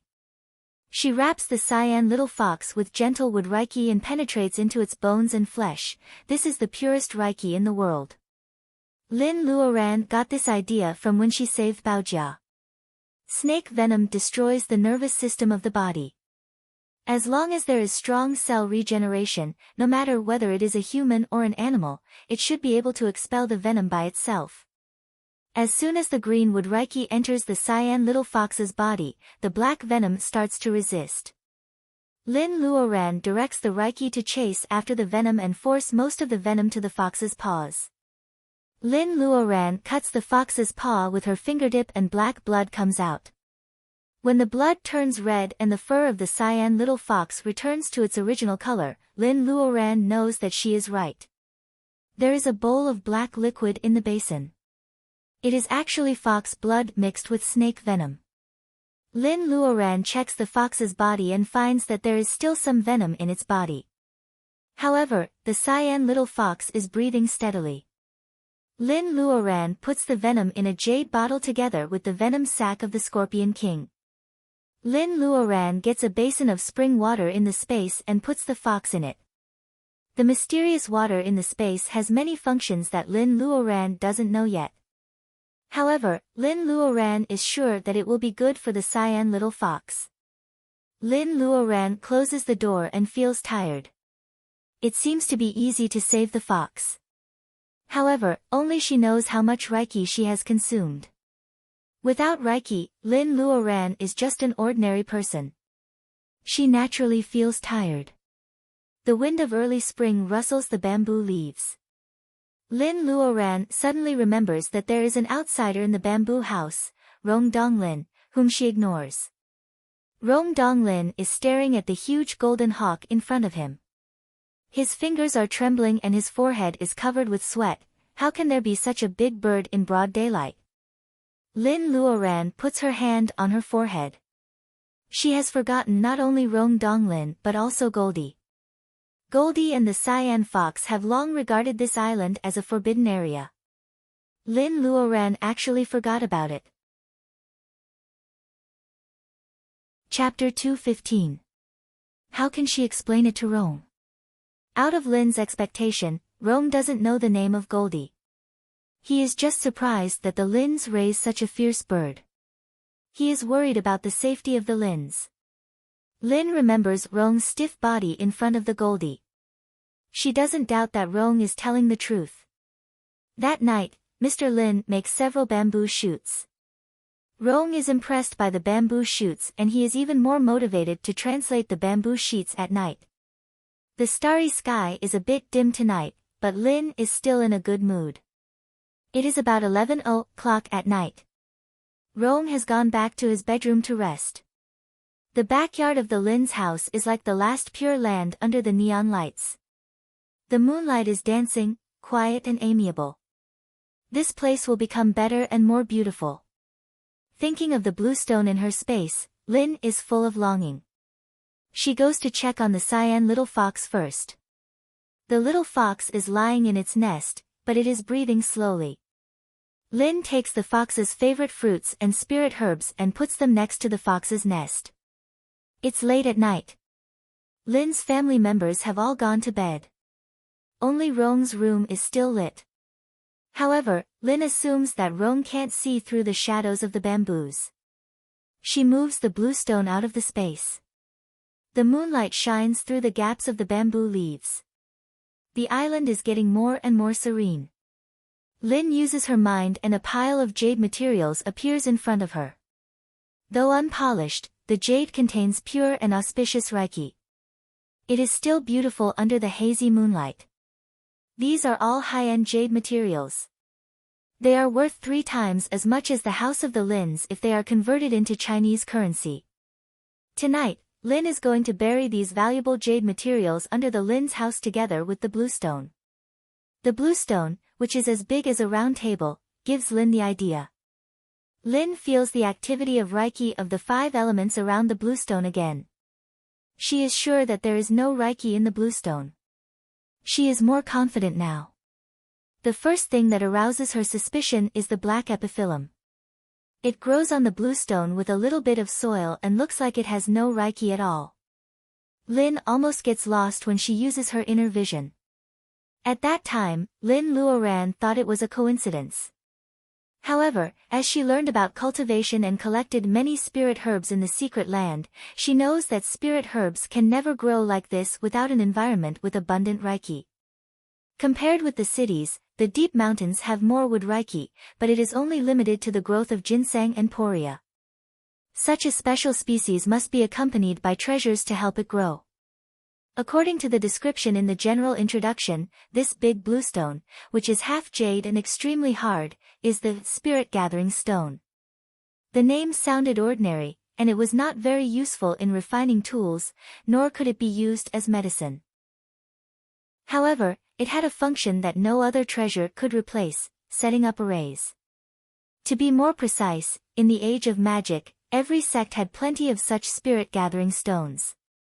They were used as the core of the mountain guarding formation, and as the foundation of the mountain guarding formation, they were used as layers upon layers of formations. It can't be used to refine weapons or make elixirs. Its only function is to gather Reiki. It gathers the Reiki of the 5 elements between heaven and earth and continuously provides the power for the magic circle to run. It is a useless stone, but it can change the surrounding environment. Nowadays, the Reiki in the world is thin and the Reiki is restless. The effect of gathering Reiki seems to be useless, but Lin Luoran has a cheating device with her. She has the bead. Lin Luoran doesn't know much about the Reiki gathering circle, but what if she sets up a big protective circle to cover the whole Lin's house? From the outside, this is a huge protective circle to ensure the safety of the Lin's house. From the inside, they are all inside the circle. The spirit gathering stone is the core of the circle. All Reiki is used on the circle, so some Reiki will leak out. As long as Lin Luoran is at home, the bead she wears will continuously convert Reiki. This house will become a perfect place for cultivation. Lin Luoran feels that her heart is pounding. Immersed in her own thoughts, Lin Luoran doesn't know that if the protective circle covers the whole Lin's house, it will be like a protective circle for the mountain. Of course, Lin Luoran lacks knowledge about magic circles. This protective circle for the mountain can only provide simple protection. When facing an enemy attack, there is no magic circle for cover, and there is no killing circle. Lin Luoran can only be attacked passively. Lin Luoran can't ask for too much. She finally cuts the Reiki gathering stone in half. She plans to bury one half of it under the island. As for the other half, she plans to do the same for the villa in Qingcheng. Putting away the other half of the spirit gathering stone, Lin Luoran casts a spell of the nature of earth. The yellow soil tumbles and becomes soft. The soil seems to be alive. It actively wraps around the spirit gathering stone and sinks it under the small ring island. 1 meter, 2 meters, 3 meters. Lin Luoran uses her spiritual mind to feel the movement of the spirit gathering stone. When it sinks to a depth of 10 meters, she stops the spell. At this depth, no matter what the people in the Lin's house are doing, they can't dig it out. Looking at the pile of jade on the ground, Lin Luoran sighs that she really has a hard life. She simply sits down and starts to carve the circle. Lin Luoran has been studying the protective circle for the past 3 months. She often practices on the jade, so she is very familiar with the nodes of the circle. However, it is still not easy for Lin Luoran to draw a picture of the protective circle with the whole Lin's house as the drawing paper and the jade as the nodes. Lin Luoran closes her eyes and uses her spiritual mind to look down on the whole Lin's house. She ponders for half a night. When dawn comes, she is a little bit sure. Lin Luoran is running around the Lin's house with jade of different sizes in her hand. A piece of jade the size of an egg is placed under the fish tank in the front yard, in front of the camphor tree, on the right side of the garage, behind the embroidery building, on the root of a rose, and even under the water of a small lake. Lin Luoran has placed pieces of jade in all these places. The biggest jade is the size of a bowl, and the smallest is the size of an egg. The jade is full of Reiki, which is a great fortune in the world of cultivation. Lin Luoran is not stingy at all. She had placed hundreds of pieces of jadeite. She was not physically tired, but her mind was severely exhausted. She makes a spell of the earth with her right hand and directs the hundreds of jade to sink into the ground. The height of the jade is different, which is also a test of her control. After finishing all this, the sky is already bright. The light in Rong Donglin's room is on again. Lin Luoran doesn't want to enchant in front of him, so she stops and goes to make breakfast at in the Li's village, which is far away from the R city. For years have passed, and Mrs. Li seems to have lost some weight. Her face is wrinkled. However, when she scolds people, she is more energetic than 4 years ago. Go and make a poached egg for your brother. Let him eat it before he goes to work. Mrs. Li is holding a plastic bowl in her hand. The bowl is half filled with chicken millet, and she is holding 2 hot eggs in her left hand. Sister Li complains in a low voice, "Mom, you are so partial. My brother has been sleeping at home for 3 years. He doesn't look like he is going to find a job. We have to let him have a few eggs. Why don't you give this to your son-in-law so that he can carry a few more buckets of dung?" Sister Li is still murmuring. Mrs. Li picks up the feather duster and starts to beat Sister Li. "Didn't you just eat a few eggs? Why are you talking so much nonsense?" Anping is the only graduate student in the village. How can he compare with your dung picker? I'm going to beat you to death. Mrs. Li is strong, but she is not as flexible as Sister Li. The mother and daughter are running and hiding in the yard full of chicken and duck droppings. Her old hen, which has just laid an egg, is so scared that it flaps its wings and flies to the wall, cackling. These scenes have been played countless times in the past 3 years. People in the Li's village are used to it. Li Anping lies on the bed with peace of mind. He turns a blind eye to the argument between his mother and sister. He covers his head and sleeps. Seeing his wife in her 40s is beaten by Mrs. Li, Li Anping's brother-in-law is very angry. His family works hard to provide for his brother, but they don't wait to serve him. Living in the countryside, although it doesn't cost much, the rice doesn't fall from the sky. The eldest son-in-law has long been dissatisfied with his brother-in-law who eats and drinks for nothing at home. He wears a pair of flip-flops and walks to the window of Li Anping's room. He knocks on the glass. You just watch our mom and your sister quarrel for you every day. How can you do that? Li Anping, we have raised you for 3 years. If you are a man, you should support yourself. We can't afford to raise a loser who eats for nothing. Mrs. Li screams, Anping just can't find a job. Who said my son is a loser? She lets go of Sister Li and pounces on the eldest son-in-law with the feather duster. The 3 of them are fighting. Chickens are crowing and dogs are barking. Finally, Li Anping can't pretend to be asleep anymore because of the noise in the yard and the ridicule of his brother-in-law. He gets out of bed in his slippers and pushes the door open. I'm going to work today. Can you stop quarreling? After 3 years of living like a beggar, Li Anping, who used to be handsome, loses the handsome feeling without good clothes. Besides, he doesn't have to work, so he is much fatter. His beard is unkempt and his eyes are black. Lin Luoran may not be able to recognize him. Hearing that her son is going to work, Mrs. Li smiles and throws away the feather duster. My son, you can stay at home for a while.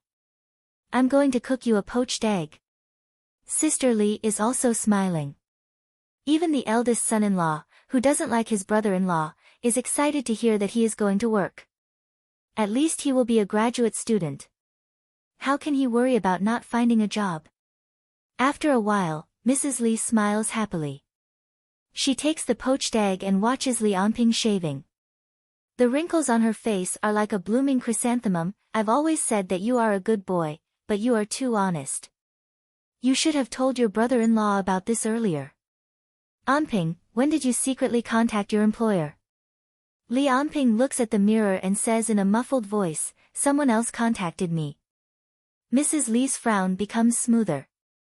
Her son is a good boy, so she is respected in the village. Her family is also influential. Thinking of showing off, Mrs. Li asks Li Anping which big company he works for. When Li Anping says, Fortune House, the poached egg in Mrs. Li's hand falls to the ground. Anping, my son, how can you go to that damn place? That bitch Ellie is so vicious. How can you forget that she hired someone to break your leg? Hearing that Ellie broke his leg, Li Anping uses the shaving knife and a blood mark appears on his chin. He hates Ellie more than Lin Luoran because of the broken leg. How can he forget it? Now that he has the chance to go back, he will ask Ellie to pay for it in person. He swears that he will pay for it with interest. Chapter 216. Li's village has become a distant memory in Lin Luoran's mind. The path of cultivation is hard for her. She doesn't have time to think about Li Anping's family, which makes her feel uncomfortable. Rong's translation is going well. Today, Luodong comes home early and comes to the bamboo house to do his homework. Lin Luoran agrees that Luodong likes to stay with Rong. After all, Rong is trustworthy both in terms of character and knowledge. Seeing that Luodong is interested in Rong's Shui script, an idea comes to Lin Luoran's mind. If Luodong decides to cultivate in a few years, it will be reasonable for him to learn these ancient scripts. Luodong has a few years to learn from Rong. If he can master the basic knowledge, he won't be wasting his time. Even if he doesn't plan to cultivate in the future, it is not a bad thing to learn these ancient scripts. Lin Luoran sneaks out of the study and decides to ask Rong about it. The cyan little fox has woken up. Lin Luoran detoxifies it again. Although it is still lying in its nest listlessly, Lin Luoran suddenly feels that the fox looks at her more affectionately after escaping from death. If she doesn't cultivate, Lin Luoran is an idle person. Recently, Mr. Lin likes to do morning exercises in the park. He is obsessed with practicing the 5 animal frolics with a group of old men who look much older than him. Seeing that Mrs. Lin is so bored, Mr. Lin asks her to practice with him. Mrs. Lin can't cultivate at this time, but there are fruits and vegetables in the space. She drinks spirit wine like water. Her body functions are rejuvenated. Her coordination and tenacity are very good. She reluctantly follows Mr. Lin to practice for a few days and she is doing well. Everyone in the family has something to do. Lin Luoran goes to the basement. She has nothing to do. She remembers that she has not planted the seedlings of the fruit trees she found in the mountain in her space. After planting the wild pear, chestnut, and fig trees, Lin Luoran picks an apple. She sits on the swing tied to the branch of the apple tree and starts to eat the apple. When she first opened the space, there was only a small pond, a green tree, and 2 or 3 feet tall grass. The space was also very small. Now, in her space, there were peaches, apples, cherries, grapes, pears, figs, all kinds of vegetables, herbs, spirit herbs, volcanoes and small springs. The wind and rain were all natural. In the beginning, the space was only a small piece of land that could be used for planting. Now, it had become a multifunctional plantation with more than 1 acre of land. If he had to point out a regret, it would be that the restriction on the small wooden hut was still not opened. The fire phoenix ate half of the strange fire in the Kalahari Desert last time. He doesn't know how it is now. The cabin looks quiet and there is no sound at all. Lin Luoran picks a basket of peaches, apples, and grapes. She also prunes the branches and leaves of several fruit trees. Then she leaves the space with the basket. Putting the fruit aside, Lin Luoran thinks about the magic circle she set last night. She wants to enchant the magic circle tonight, but now she is in a hurry. Whether the magic circle is successful or not, it still needs to be tested by the enchantment. After calming herself down, Lin decides to start the enchantment right now. As usual, she uses the jade spirit stones to surround her. In case she runs out of wakan during the enchantment, it is convenient for her to replenish. Sitting cross-legged, Lin Luoran's wakan comes out from her fingertips. First, she explores the nearest jade under the embroidery building. Lin Luoran's wakan is like a thread, and the jade is the eye of the needle. After passing through the thread goes to the jade under the corner of the wall. The jade is connected by an invisible dotted line. Under the quiet house of Lin's, no one but Lin Luoran sees this feast. The crisscrossed brilliance and the lit stars radiate their own light in the dark underground. The brilliance intertwines and rushes to the eye of the circle. As long as the jade is connected with the eye of the needle, Lin Luoran will know whether the enchantment is successful or not. In the basement, Lin Luoran's gestures are changing and her face is pale. She is trying to keep her gestures steady. She knows that the enchantment needs a huge amount of wakan, but she doesn't expect it to be so serious. Maybe it is because the magic circle covers a large area and uses the spirit stones as the eye of the circle, which is beyond Lin Luoran's ability. Lin Luoran feels powerless after connecting so many jade. She is also a newborn calf who is not afraid of tigers. Every magic circle for protecting a mountain can only be set up with the power of a school. In the past, even if ordinary cultivators want to set up a magic circle, they will have the help of magic instruments such as magic circle flags to set up a small magic circle in front of the cave. Lin Luoran sets up a magic circle empty-handed, which is indeed too noisy for her personal ability. Lin Luoran is so stubborn that she refuses to admit defeat easily. It takes a long time for her wacken to form a circle and transmit it to the eye of the circle. It seems that she has failed half tonight, but she still refuses to give up until the last moment. If she persists, she may not win, but if she gives up, she will probably fail. Lin Luoran is so stubborn that she directs the bead to absorb the Reiki in the jade and transmit it to her body continuously. The 3 nebulae in her pubic region seem to be infected by her urgency. Lin Luoran transforms Reiki twice faster than other cultivators of the same level. Now, with the high-speed rotation of the nebulae, Reiki is quickly transformed into wacken. Lin Luoran grits her teeth and a strong light bursts out of her fingertips.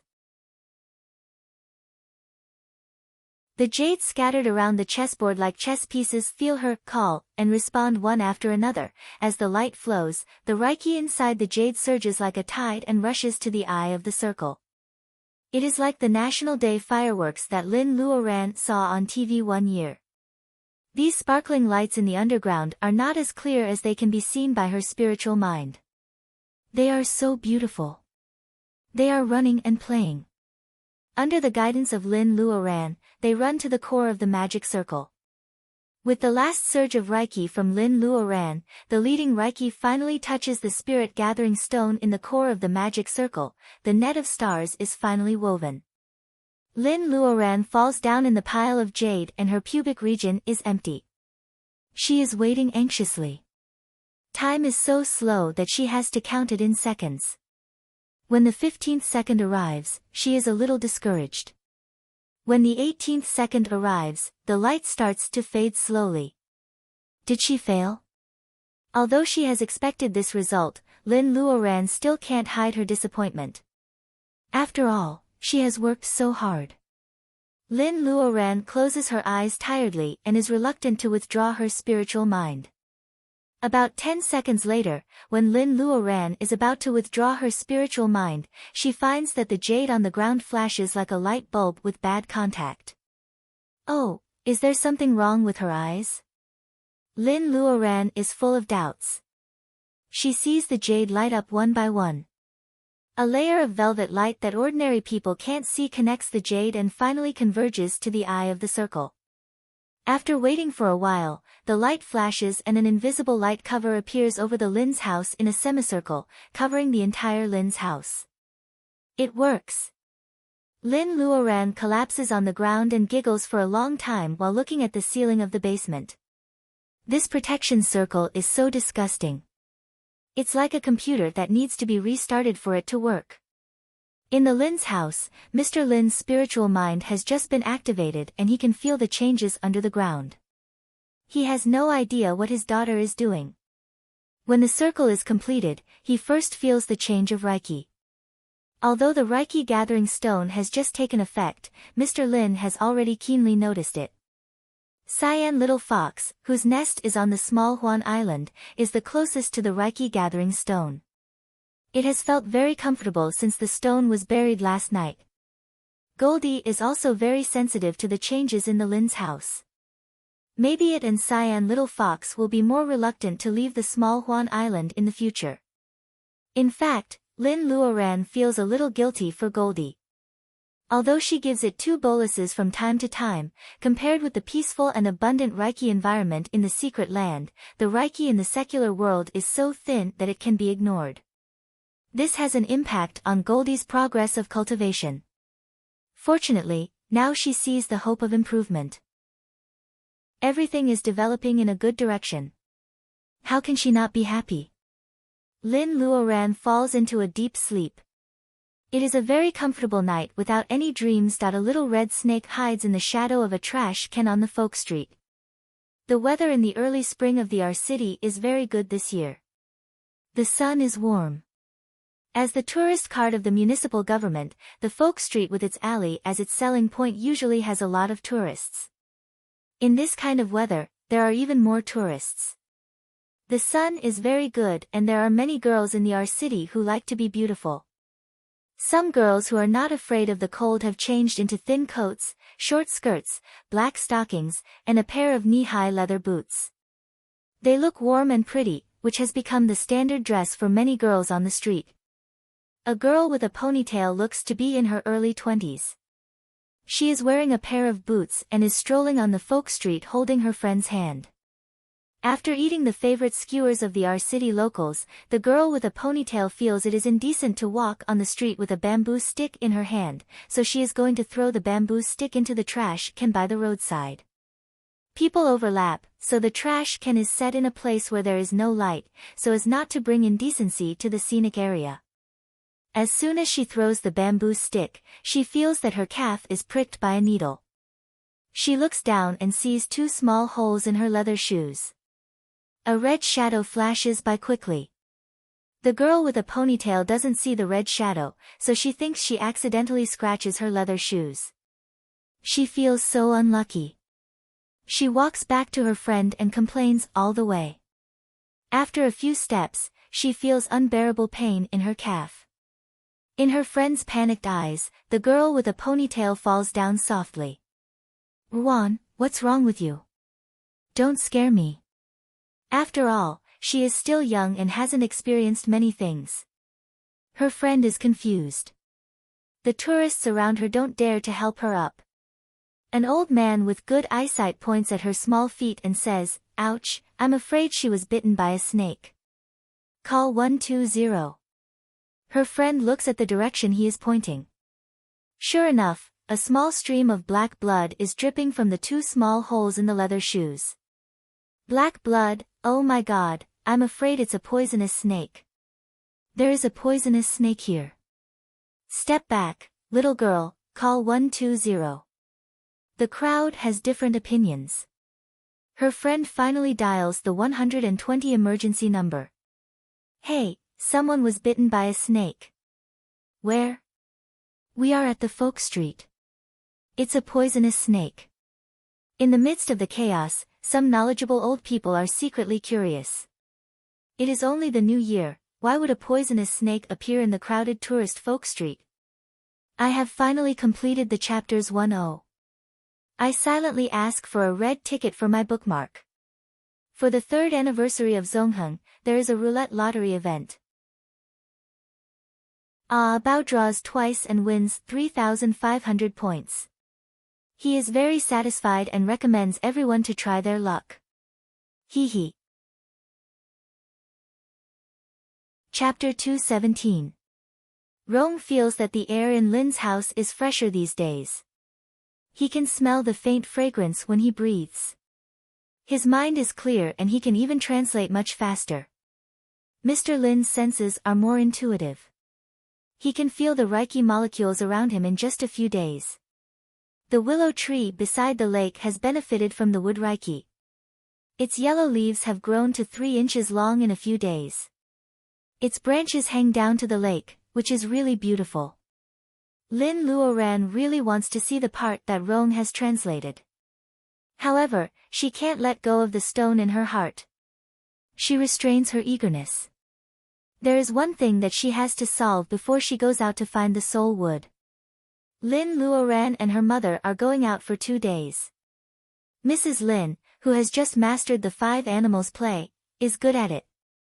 She tells Lin Luoran to come back as soon as possible and doesn't nag her. After Lin Luoran goes out, Mr. Lin finds that his daughter is missing. He is about to ask her about it when he sees Mrs. Lin staring at the TV and clicking her tongue. Mr. Lin looks at the TV and sees that the plain-looking anchor of the Our City Channel 2 is reporting about the recent snake attacks in the city. It is said that more than 100 people were attacked. The hospital tried their best to save them. They are still in a coma and haven't been sent to the hospital. They are all. Oh, what a sin. Mrs. Lin sees a shadow captured by a camera. It seems to be a small snake. She points it out to Mr. Lin. They seldom go out at home, but Luodong has to go to school. The red snake attacks are so horrible that they don't know when the government can solve it. Mr. Lin thinks for a while and says, "It's scary. Since our daughter is not here, we'd better not go out these days. As for Luodong, we can still drive him to school every day." Lin Luoran's parents have heard about the magic circle of Lin's house. They believe in their daughter's ability. People are in a panic outside. It seems that it is safer to stay at home. As for Lin Luoran, she has booked the earliest flight and is ready to fly to Taiyuan. She has put some things aside, but she has not forgotten them. Since she has chosen to do it, Lin Luoran must be more cautious. Jin Wutai, Yin Putua, Tongame, Tai Jiuhua. These 12 characters were easy to remember, but they pointed out the 4 famous Buddhist mountains in Huaxia. Lin Luoran gets off the plane in Taiyuan. As soon as she gets out of the airport, she sees some young people driving luxury cars passing by. Some even whistle at her. This was a province with a lot of coal mines. She had only traveled for a short while, but she had already deeply felt the gap between the rich and the poor, which was more serious than the rumors. However, this was just a small matter for the purpose of her trip. She didn't take a taxi. Instead, she took out a cap and wore it. She chose to go to Wutai County with ordinary tourists. It couldn't be considered as deliberately keeping a low profile. She didn't ride on her sword, nor did she ride on her condor. She just hoped that this trip could cover up some traces so that no one would be able to trace her. She arrives at Wutai County in the afternoon. She finds a small hotel where she doesn't need to check in and takes a shower. Then she hurries to Taihui town, which is 70 or 80 kilometers away. Ordinary people are not familiar with this small town, but it is the center of Wutai Mountain. Since the Eastern Han Dynasty, Buddhists have built the Fu Ling Jiu Temple here. It is a pilgrimage place for many Buddhists. The original De Fu Ling Jiu Temple has been renovated several times after the change of dynasties. Now it has been renamed Xiantong Temple. Lin Luoran is going to this tourist attraction.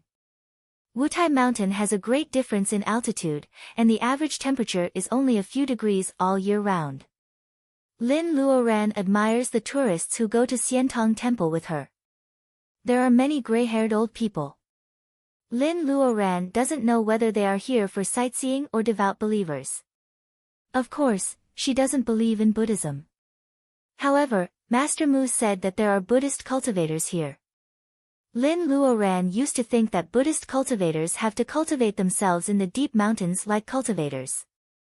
However, Master Mu says that Buddhist cultivators seek the power of faith and use the holy spells. They are different from cultivators.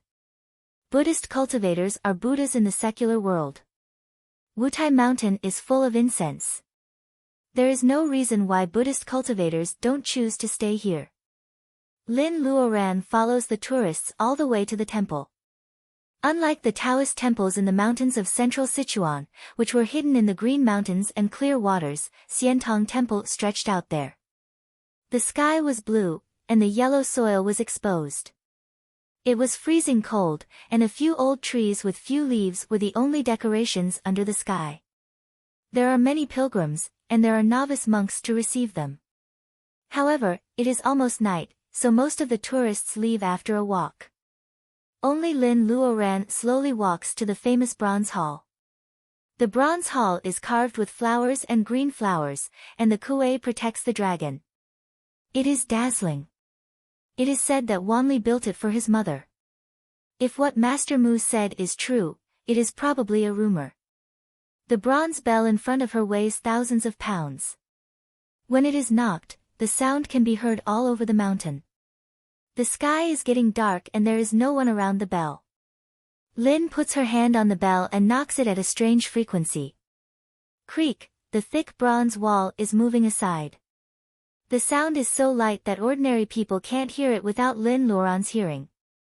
She hears 2 novice monks talking about their evening class. They are walking towards her.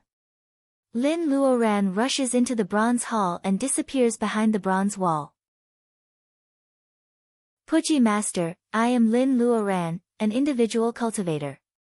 I want to see you. Lin Luoran is a little nervous if they don't want to see her. She has no choice but to open the door first and then ask to see them.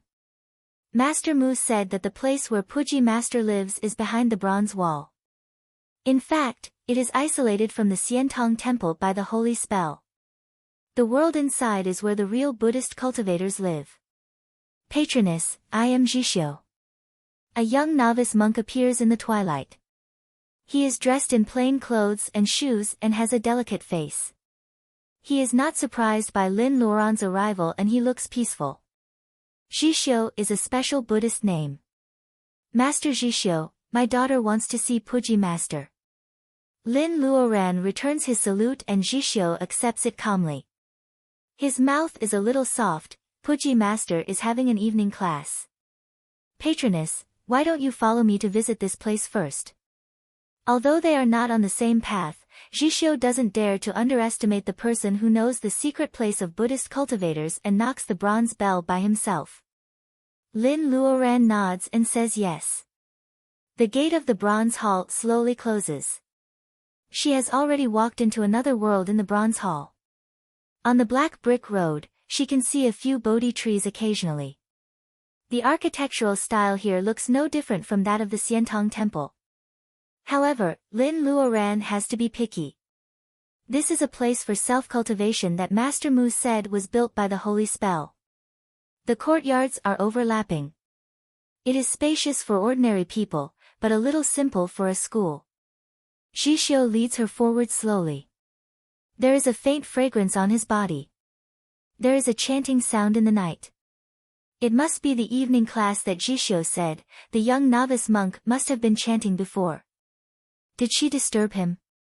In the night, the sound of chanting is a bit touching. Lin Luoran stands outside the hall and can't help but be fascinated. Outside the hall, a jade hairpin flower blooms out of season. Lin Luoran suddenly realizes that the fragrance on Jishio's body is probably the mixture of jade hairpin and sandalwood. There is no magnificent Mahavira hall or brilliant golden roof here. If she doesn't feel an unknown power fluctuation on Jishio who leads her here, she will suspect that she has just entered a small mountain temple by mistake. Lin Luoran suddenly feels a little regretful. Is it really right to disturb such a place for her own selfishness? The sound of chanting fades. Novice monks wearing the same clothes as Jishio and monks of the same color come out one after another. They sincerely worship Buddha and don't know that there is a guest. What's more, it's a beautiful female guest. Not every novice acolyte has Jishio's personal ability. Seeing Lin Luoran looking up at the flowers, two young novice acolytes blush and whisper, Amitba, and walk by quickly. Amitba, you are still young, but you have already entered the laying foundation period. You really have a promising future. An old monk in a gray robe says the name of Buddha. Lin Luoran straightens her clothes and solemnly bows. Chapter 218. Master, Buddhism cultivators have been living in seclusion for many years. Have you ever thought about coming back? Buddha is merciful. Now there is a great merit. It's up to you whether you want to continue living in seclusion or not. My daughter has come here out of selfishness, but because I can empathize with you, I can't help but feel pity. Lin Luoran is talking with Puji in the tea room. The old monk looks kind. Lin Luoran doesn't believe that Puji is not interested in what she says. In the past, Buddhism was prosperous and there were many temples in the country. That was the world of Buddhism cultivators.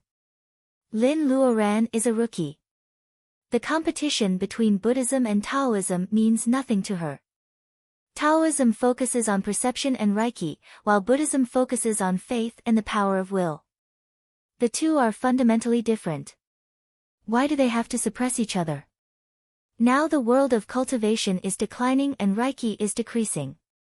Lin Luoran doesn't know why Buddhism cultivators are still willing to live in seclusion. If they want the power of will, they can't do anything. How can they get faith? After drinking tea and analyzing the power, Jishio walks Lin Luoran out. The bronze wall is still closed. To be honest, Lin Luoran doesn't know whether she has succeeded or not. Under the Bodhi tree, Puji comes out from nowhere. He is very respectful to the little monk Jishio. Jishio's robe is blown by the night wind. The little monk catches a Bodhi leaf and suddenly smiles. Puji, What she said is reasonable. Let's do as she says. Puji hesitates. After a while, he nods and says yes. If Lin Luoran were here, she would definitely be shocked. Puji is an eminent monk of the same generation as Master Mu. It is very strange that he is so respectful to Jixio, who is still a little monk. However, Lin Luoran can't be here. She is now flying between mountains in the twilight. As soon as she is out of Chuan province, there are not many people in Huaxia who can detect her personal ability. She doesn't need to worry about it like she did in Mount Wutai. Next, Lin Luoran will go to Putua and Jiuhua. Putua is also one of the 4 holy places of Buddhism. As for Amei, which is closest to our city, Lin Luoran has already given up. Amei is closer to Qingcheng. Lin Luoran is still worried about Taoist Huizhu of Qingcheng Taoist Temple. This is the information I have compiled. Please give it to School Sister Lin. Rong Donglin hands a stack of papers to Mrs. Lin. He looks tired. Mr. and Mrs. Lin both think that Rong Donglin is a nice young man. Rong Donglin is diligent in his work and gets along well with Luodong. Seeing that Rong Donglin's eyes are red, Mrs. Lin knows that Rong Donglin hasn't had a rest these days. Since Luo Ran is not here, Mrs. Lin doesn't want to keep Rong Donglin, so she takes the files and sends him out. As soon as they leave Lin's house, Rong's old Nokia rings. It's Yan Feng. He wants to visit Kai Liang's girlfriend. Lao San's girlfriend was bitten by a snake a few days ago. She has been in the hospital for a few days and hasn't woken up yet. Rong has been there once. Kai Liang looks so pitiful with his unkempt beard. Rong doesn't have the heart to see him like this. Although he is also sleepy, there is no reason for him to refuse Yan Feng's request. When he is still thinking about which bus to take, Luodong sticks his head out of the door. Brother Donglin, where are you going? Can I go too? Rong pats him on the shoulder. Have you finished your homework? Luodong nods. Rong has always been accommodating to him. Luodong is sure that Brother Donglin will take him out to play. The two of them turn out of the alley and walk to the bus stop. A red snake hiding in the folk custom street is eager to have a try. The door of the bus is closed. It jumps up and sits on the roof of the bus. The sun at noon makes it uncomfortable. The little red snake sticks out its tongue and curls into a ball. Goldie is very powerful. It will be discovered if it gets too close to Lin's house. The little red snake has been hiding in the streets for a long time. It feels that its chance is finally here. The bus is moving slowly. Luodong and Rong are talking and laughing. Mr. Lin drives back and wonders, where is Luodong? He keeps saying that he wants to go out to play. I'll take him to the square later. Mrs. Lin goes to call Luodong. She finds that Luodong is not in his room. Mrs. Lin is a little worried. Did he go out with Rong Donglin? It's been a mess out there these days. What should we do? Luodong and Luodong don't know about the danger. I have to go out and find him. Mr. Lin is also worried. He comforts Mrs. Lin, don't be so unlucky. The city is so big. Why did they run into that snake? Rong is a good boy. He will send Luodong back. Mrs. Lin feels that Mr. Lin is right. She stops worrying for the time being. However, in the next 2 hours, Mrs. Lin feels that her eyelids are twitching. She has a feeling that something bad is going to happen. Luodong doesn't know that his parents are worried about him. He is a smart boy. Although he is going to visit Rong's classmate, he still buys some fruits and tonics and goes to visit Sister Wan, who is still in a coma. Sister Wan is bitten by a snake. There are many patients like this in the hospital. Luodong is scared when he sees Sister Wan lying on the bed with black spots on her face. People are crying in the corridor of the hospital. Sister Ruan's parents also cry. Luodong feels sorry for them. Where did the snake come from? If Sister Ruan is here, she will be able to deal with it. Luodong wants to call Lin Luoran and ask her to help Sister Ruan. He has to catch the snake no matter what. However, he is worried that Lin Luoran is doing something important. He doesn't want Sister Ruan's family and Donglin to wait for him. Luodong doesn't want to ask. Rong and Yen Feng can only say some comforting words. The three of them have just escaped from the gates of hell. Luodong is only 12 years old. Even though he has seen a lot of incredible things, he is still scared at this critical moment. Damn it! Why does the snake target us? Yen Feng looks back. The red snake has caught up with them. Coincidentally, it is in their direction. Donglin, let's split up and lead it away. Yen Feng is not a bold man. He is just an ordinary college student with a glib tongue. However, at this moment, they have to consider the safety of the child. Rong nods in agreement. As soon as the three of them split up, they find that the red snake is chasing Luodong. Rong has no choice but to turn back. Yen Feng spits on the ground and pulls Luodong away. The snake's target is Luodong. The two of them hold Luodong's hand and run away. People who are running for their lives consciously draw a line between them and the snake. Gradually, only the three of them are left in the square. Behind them is a high wall.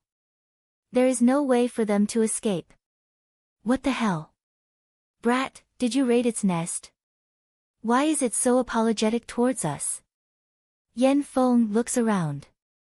His eyes light up when he sees the small tree in the garden. Soon, he pulls down the wooden stick that is protecting the tree. Lin Luodong's face is pale. He doesn't know why the snake keeps chasing him. He also takes a stick like Yen Feng. Rong Donglin looks at the red snake vigilantly. The three of them each hold a stick. They feel more confident. The red snake sticks out its tongue in front of them. The three of them lean against the wall and feel much safer. Yen Feng comforts Luodong, don't be afraid. It's just a small snake. We can deal with it if we work together. Small? The red snake seemed to understand Yen Feng's words. With a series of crackling sounds of bones dislocating and expanding, the little red snake expanded against the wind. At a speed visible to the naked eye, it turned into a giant snake that was several feet long and as thick as a water bucket. The snake lowers its triangular head and stares at the three of them. Its stinky saliva drips on the cement, making smoke rise. Some brave people who have run to the square look back and see the huge red snake. They swallow their saliva. Is this a science fiction movie? Seeing that the snake doesn't attack the three of them, some brave people watch from the other side of the street. The TV reporter is the boldest. He arrives even faster than the police car. Once the red snake's body grew larger, it could no longer suppress its aura and cultivation. Feeling its monstrous anger, Xiao Jin, who had been napping on the island, suddenly opened its eyes. The golden eagle senses the direction and flies to the sky, shaking off a lot of bamboo leaves. Mrs. Lin sees Goldie's action from the window. She wants to ask what's wrong with the eagle today. However, the TV series on RTV2 suddenly stops. The picture changes. The host says in an excited and scared voice, "Ladies and gentlemen, you are now watching RTV2. We are going to show." The camera changes to the square. Mrs. Lin is startled by the snake. She pats her chest to calm herself down. Suddenly, she notices that the figures in the slit of the snake are very familiar. Oh, no. It's Luodong and Rong. Bang! Mrs. Lin breaks the fruit plate on the table in a panic. Dad, hurry up. Watch the TV. Mr. Lin stares at the TV for a while. Then he turns around and runs outside. Mrs. Lin can't catch him. She is anxious and angry. After a while, she remembers to call Luoran. Luoran's phone is turned off. Mrs. Lin collapses on the ground. Chapter 219. In the square, although it is only the beginning of March, Luodong still feels thirsty. It has only been a few minutes, but he feels like he has been confronting the giant snake for years. His hands holding the wooden stick can't help shaking. Rong and Yen Feng are older than Luodong, but they are also ordinary college students. They have accepted the scientific worldview and are atheists. It is the first time for them to see such a giant snake. They are scared and confused. Are they facing a biochemical monster in an American movie or a monster in the Huaxia legend? Compared to the excitement of the outdoor host, only the three of them knew the helplessness and fear of not being able to retreat. The giant snake seems to be teasing them. It flicks its tail and wriggles its body from time to time, but it doesn't hurt them. TV2 in the R city has a wide coverage in the local area. What's more, this is not a groundless story. It is a real picture from the scene. Not only in the downtown area, but also in the surrounding counties and cities. Zheng Tian is in a meeting. Hearing the sudden exclamation outside his office, he asks his secretary to go out and see what is going on. After whispering in his secretary's ear, he can't help but come out to see what is going on. He has never seen a monster in such a long time of cultivation, so he is very curious. Zheng Tian frowns when he sees Rong's face in the HD camera. If he only sees Rong, he is still thinking about whether he should get involved or not. However, when he sees Luodong, Zheng unconsciously clenches his hands. This is a big gamble. If he wins, he will not only solve the problem between him and Lin Luodong, but also have a close relationship with the Lin family. However, if he loses, he will die. After thinking for a few seconds, Zheng Tian runs out and knocks down the documents on the desk. Cultivation is not easy. In fact, nothing is easy in the world. Of course, as an employee of a state-owned enterprise, his father is also taking a gamble when he decides to go to the sea. Zheng Tian is so proud that he chooses to take this gamble. He is also in the innate realm, which is different from Mr. Lin and Baojia. Zheng's family spent a lot of money and resources on him to reach the innate realm. His aptitude was not very good, and he could not meet the standards of the few cultivation sects to accept disciples. Therefore, his external skills were also very good. At this time, he did not choose to drive. Instead, he ran in the traffic that had begun to paralyze in this district of Chengdu. Today is the weekend. Luodong and Rong can go out to play, but Huang has to pick up garbage with a bag. He had almost paid the rent, but he was still struggling to make ends meet. Huang Weijian had no weekends to rest. Also, because it is the weekend, Huang Weijian has a good harvest today. He has brought home several bags of garbage. At this time, he is carrying the bags to the square. There are many tourists here on the weekend, so he should have a better harvest. A group of people is gathering in front of a clothing store. Hearing the exclamations, Huang can't help but glance at the TV. Huang feels that someone has punched him. The face is that of Luodong, the boy who always comes to his class to please him and annoys him. What a nuisance. Huang Weijian walked on expressionlessly. After 2 steps, he couldn't help touching his canvas bag. Since they were classmates, he couldn't just leave them in the lurch. He finds an excuse to convince himself, but he ignores the fact that Luodong is not an ordinary classmate to him. No matter how indifferent he is, Huang is just a 12-year-old boy. Luodong stood up to help him and was beaten by Ma Ming, which affects him more than he thinks. Huang Weijian carries the snakeskin bag and runs to the square.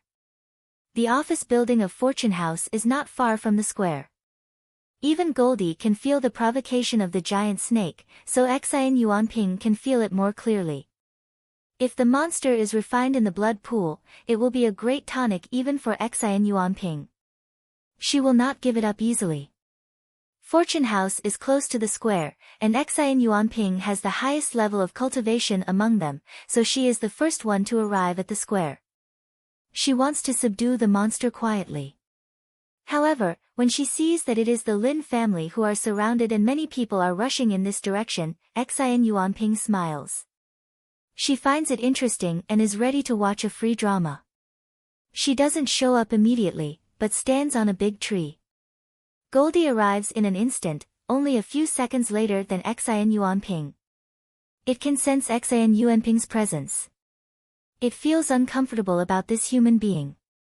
However, looking at Luodong on the ground, it hovers in the air for a while and then lands. When the wings of the golden hawk are fully opened, they are 7 or 8 meters long, casting a huge shadow on the ground.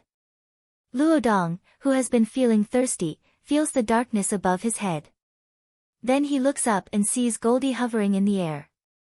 He suddenly feels relieved. Isn't this the bird of prey raised by the Lin family? Rong clenches the stick in his hand. He is not sure if the golden hawk can help them get out of trouble. Yan Feng swallows after a short moment of astonishment, the mysterious hawk of the state of Huaxia? Oh my god, is the hawk here to save us?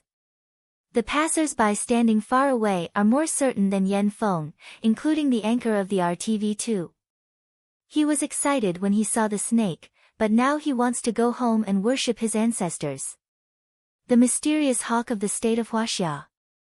Dear viewers, this is the mysterious hawk of the state of Huaxia that disappeared in the Zhongshan Mausoleum some time ago.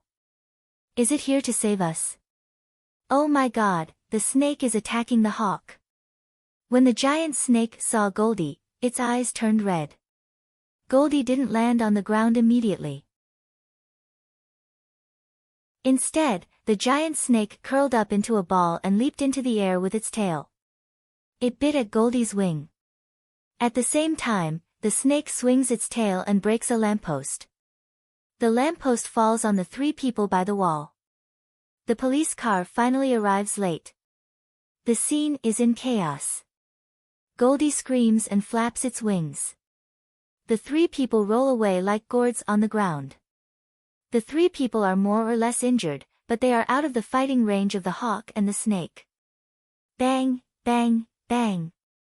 The continuous bullets hit the snake. There are several bloody holes on its body, which makes the snake even angrier. It turns around and runs to the police car. Luodong and the other 2 people are also running in this direction. Damn it, we are so close to getting out of the square. Goldie grabbed the tail of the giant snake. Its long body rushed to the side of the police car and bit off the head of a policeman. The headless body walks a few steps and falls beside Yan Feng. Seeing the blood coming out of the neck, the glib college student feels weak in the knees. The headless body walks a few steps and falls beside Yan Feng. Seeing the blood coming out of the neck, the glib college student feels weak in the knees. The crowd scatters. The tail of the snake is caught. It tries to turn around and bite Goldie. However, Goldie sweeps its hard wings and the snake's neck is bleeding. Let's go. Rong stumbles to help Yan Feng. The giant snake is about to attack the 3 of them again after being defeated by Goldie. Goldie is about to fly up by grabbing the tail of the giant snake. Xian Yuanping smiles on the tree. A black lotus appears in her hand and a mist is released silently. Goldie feels powerless. He flaps his wings but can't fly. The hawk's claws sink into the flesh of the snake, but the snake is not affected by the mist. It feels that its tail is loosened and it runs to the 3 people with Goldie. How dare you! The vines of iron thorns are strong. Mr. Lin jumps over the roofs of many cars and entangles the head of the snake with the support of the statue of the great man on the square. Dad! Luodong yells. Rong holds Yan Feng with his eyes wide open. What's wrong with the world? It's okay that the bird raised by the Lin family is so powerful, but why is Mr. Lin, who is always smiling, also a master of martial arts? He never thought that the word cultivator would appear in the world. He never thought that after today, the unknown cultivators in the state of Huaxia would appear in front of the world again like in the ancient times. Among countless coincidences, some secrets can no longer be concealed. Chapter 220. Zheng Tian follows Huang Weijian. Unlike Mr. Lin who can control iron thorns, Zheng Tian's weapon is a soft sword made by the Wen family of Zhu Mountain. He can draw it out from his belt when needed. Even masters of martial arts can use it easily, let alone Zheng Tian, a cultivator in the congenital realm. Zheng still knows to keep a low profile.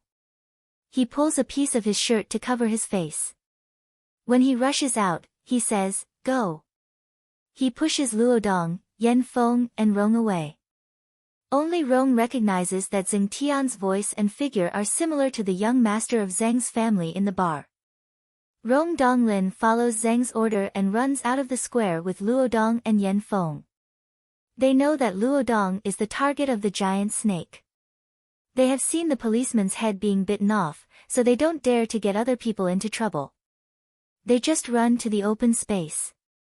Zheng Tian has already jumped to the side of the snake with the tip of his sword. Mr. Lin can't help Goldie all of a sudden. The iron thorns are extremely tough, but Mr. Lin obviously lacks actual combat experience. He didn't take advantage of the situation to attack when he was in the most advantageous position. Now, he can only barely hold the giant snake and can't deal with it. Zheng Tian's sword moves like a rainbow. He moves in the air and stabs the snake's right eye with the soft sword in his hand. The flexible tip of the sword is like a snake. However, Zheng Tian is dealing with a real snake. Can he succeed? It only takes a few seconds, but it gathers the expectations of countless people. The captain of the police force asks for more police. When some people join the fight, he has already ordered to stop shooting. He doesn't want to hurt the innocent people. At this moment, everyone, including the noisy presenter, is holding his breath in the corner. The naked eye can only capture the movement for a moment. The camera with the red light on faithfully records the sword move that is remembered by countless boys and girls in Huaxia.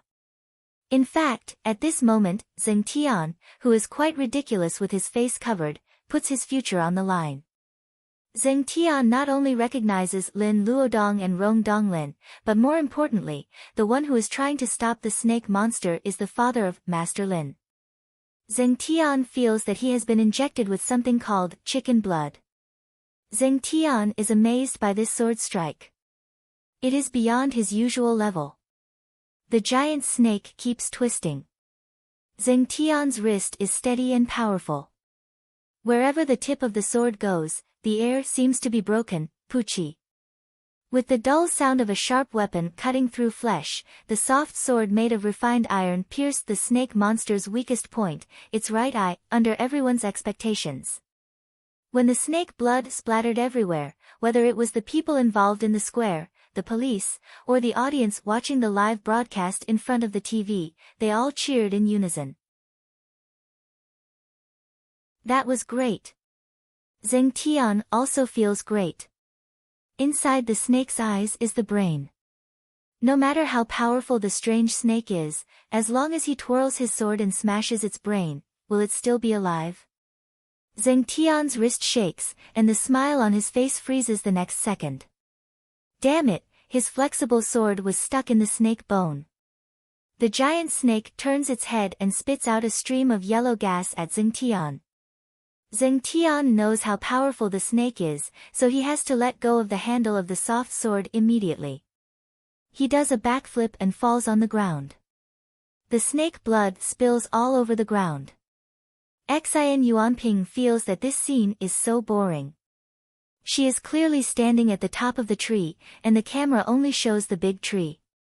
Xian Yuanping is not there. Zheng Tian bites his lips, but he can't stop the black blood from flowing out of the corner of his mouth. He has retreated quickly, but he is still poisoned. Everyone tells him to run, but his father is still fighting with the snake. How can Luodong run away? Behind the police car, Luodong doesn't move at all. Let alone Rong, even Yan Feng won't leave a kid like him behind. The three of them are watching the situation in the square. They are happy when they see Zheng Tian's amazing sword. However, when they see Zheng Tian's flexible sword is still stuck in the snake's eye, they are all worried. Huang Weijian touches the mud on his face and rushes out from behind the police car. He stares at Luodong and says seriously, "Why don't you run?" Luodong takes a while to recognize that it is his classmate. Although he doesn't know why Huang Weijian is here, he still pushes him. "It's too dangerous here. Huang Weijian, get out of here." The silent boy doesn't seem to hear Luodong's urging. He asks impatiently, "Luodong, why don't you run?" Rong and Yen Feng can't help but look at the boy who is obsessed with the same question. Luodong suddenly realizes that it is Huang Weijian who is talking to him. Huang Weijian, who didn't respond no matter how he tried to approach him in class, "My father is still there. I can't leave." Luodong points to his father, who is supporting himself with a single tree. His eyes are full of stubbornness. Huang Weijian's eyes are hidden under his bangs. He just whispers, "So troublesome." Xin Yuanping is high up. She can see the fear, joy, and disappointment of these people.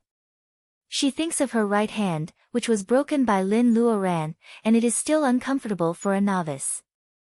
She raises her right hand, and when it falls, a black gas invisible to the naked eye cuts the iron thorns like a sharp blade. Mr. Lin feels that his hand is loosened. He feels bad and throws out a handful of seeds. However, it is obviously too late. The snake doesn't rush to Luodong immediately.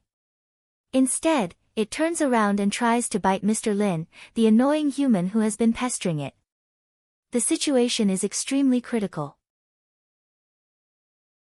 Besides Goldie, who is already weak, there is also the silent boy who is yelling for trouble. Goldie feels that some kind of power deep in its blood is clamoring, hitting its meridians over and over again. Its wings are shining, and its claws seem to be full of strength. Goldie firmly grabs the snake's tail again and drags it back. Amidst the policeman's cries of, "Little friend, it's dangerous over there," the shabbily dressed teenager leaped out of the crowd and ran towards the snake monster. As the teenager ran, he rummaged through his canvas bag and pulled out a large, bald pen. It looked as ridiculous as he was. The wind blows up the boy's bangs. His eyes, which have been covered, are dark and deep. Mr. Lin glances at them and feels that the boy looks like someone. Who does he look like? Huang Weijian doesn't care about other people's thoughts. He just takes out a bare pen and writes in the air. While people are still guessing what kind of talisman he is writing, the boy reads slowly in his childish voice, "Goose, goose, goose," singing to the sky. At the beginning, people still feel that the boy is pretending to be weak. However, when Huang reads the poem, the mysterious feeling is completely destroyed. Luodong doesn't know what is wrong with his classmate. The courageous outdoor host has prepared a wonderful speech, but he only utters a few words. He doesn't know what to say. Yen Feng is so scared that his legs are weak. He swallows and murmurs, "The new generation really excels the old. Am I going to die on the beach?" How old is he? He is so pretentious. Huang is not pretentious. Only Xin Yuanping, who is standing on the tree, can see the power of his pen. Kids nowadays are so interesting. Why don't you come and play with me? As soon as Huang Weijian says the word, wave, of, red palm pushing clear waves, an attack is formed at the end of the pen. Although he has never fought with it, he is confident in himself. He believes that he can stop the snake monster even if he can't kill it with one blow. Chapter 221. While Mrs. Lin is calling Lin Luoran, she is looking down from the plane. The plane slows down and is ready to land. It has only been 10 minutes since the appearance of the snake monster on the square. Lin Luoran starts the plane as soon as she gets off. Her secretary reminds her that there are many missed calls. They are all from her mother. Lin Luoran is worried. Is something wrong at home? Just as she was about to call back, the passengers who got off the plane together gathered in twos and threes, pointing at the huge electronic signboard in the airport. "Honey, is this Tianfu Square in the our city? Is the movie shot here?" Shot here. It doesn't look like it. That's the anchor of RTV2. Is it a live broadcast instead of a movie? Nonsense. Lin Luoran looks at the screen and her phone almost falls to the ground. On the square, Zheng Tian's sword is amazing, but it fails. Goldie's claws are hanging down. It is obviously not normal. What makes Lin Luoran's pupils shrink is that the person who entangles the snake's head with iron thorns is her father. At the same time, Lin Luodong, Rong Donglin, and Yan Feng's faces flash through the camera. The red snake is still alive and has come back for revenge. Damn it! Lin Luoran stomps her feet. Compared with the safety of her family, Lin Luoran doesn't care about the former. She doesn't even think of setting up a mini-world. She summons the bright sword and casts the sword-riding spell. Even though she is standing behind the crowd, the bursting sword light still attracts all the attention of the passengers and the airport ground crew. The shape of the aqua-blue flying sword was smooth. It seemed to be a female passenger who had been on the plane with them before. Unexpectedly, she flew into the blue sky on a flying sword in public. In just a few breaths of time, the woman on the sword had already disappeared into the depths of the white clouds. Those who had personally witnessed this scene looked at each other in astonishment and whispered to each other, their voices gradually becoming louder. They need an explanation. What is wrong with the world? The tip of Huang Weijian's brush is spiritual. It moves like a dragon and sets up an inescapable net around the snake monster. Although ordinary people could not see the spiritual lock, they could see the snake monster lowering its head and twisting its body in a small area, as if it was trapped. Mr. Lin is overjoyed at first. The iron thorn seeds he scatters quickly turn into vines that can't be cut off by any sword and add another shackle to the twisting giant snake. In this way, the snake seems to be firmly trapped by them. Mr. Lin is a little tired, but Goldie flaps its wings and comes to him. The golden light on its body shrinks. It seems that something is wrong. The on-location host was beaming with joy as he introduced the actions of these masters. The police captain waved his hand and ordered, "Aim at the target and shoot." Bullets have no eyes. Although they are standing on the side, they are not far enough. Mr. Lin is about to pull Huang Weijian away, but he finds that this young boy who can trap the snake monster is staring in a certain direction like a statue. Mr. Lin follows his gaze and sees a big banyan tree. There is nothing strange about it. Hearing the sound of shooting, Mr. Lin has to pull the boy away. Huang Weijian holds the pen tightly in his right hand. His eyes covered by his bangs are alert. "Come out. I know you are there." He shouts at the banyan tree and points at it with the pen. What's wrong with the boy? Is a banyan tree worthy of him being so vigilant? Luodong doesn't know what's wrong with his classmate. The on-location host has a keen sense of news. He directs his companions to point the camera in the direction of the banyan tree. Huang Weijian is extremely nervous like an angry cat. Suddenly, there is a burst of laughter from the empty banyan tree. The voice is not loud, but it spreads to every corner of Tianfu Square. "Kid, didn't your teacher teach you that it is impolite to stare at your sister like this?" After the laughter stops, Xian Yuanping in black suddenly appears on the treetop. Now she has the same facial features as the special assistant of Fortune House, but she has a completely different temperament.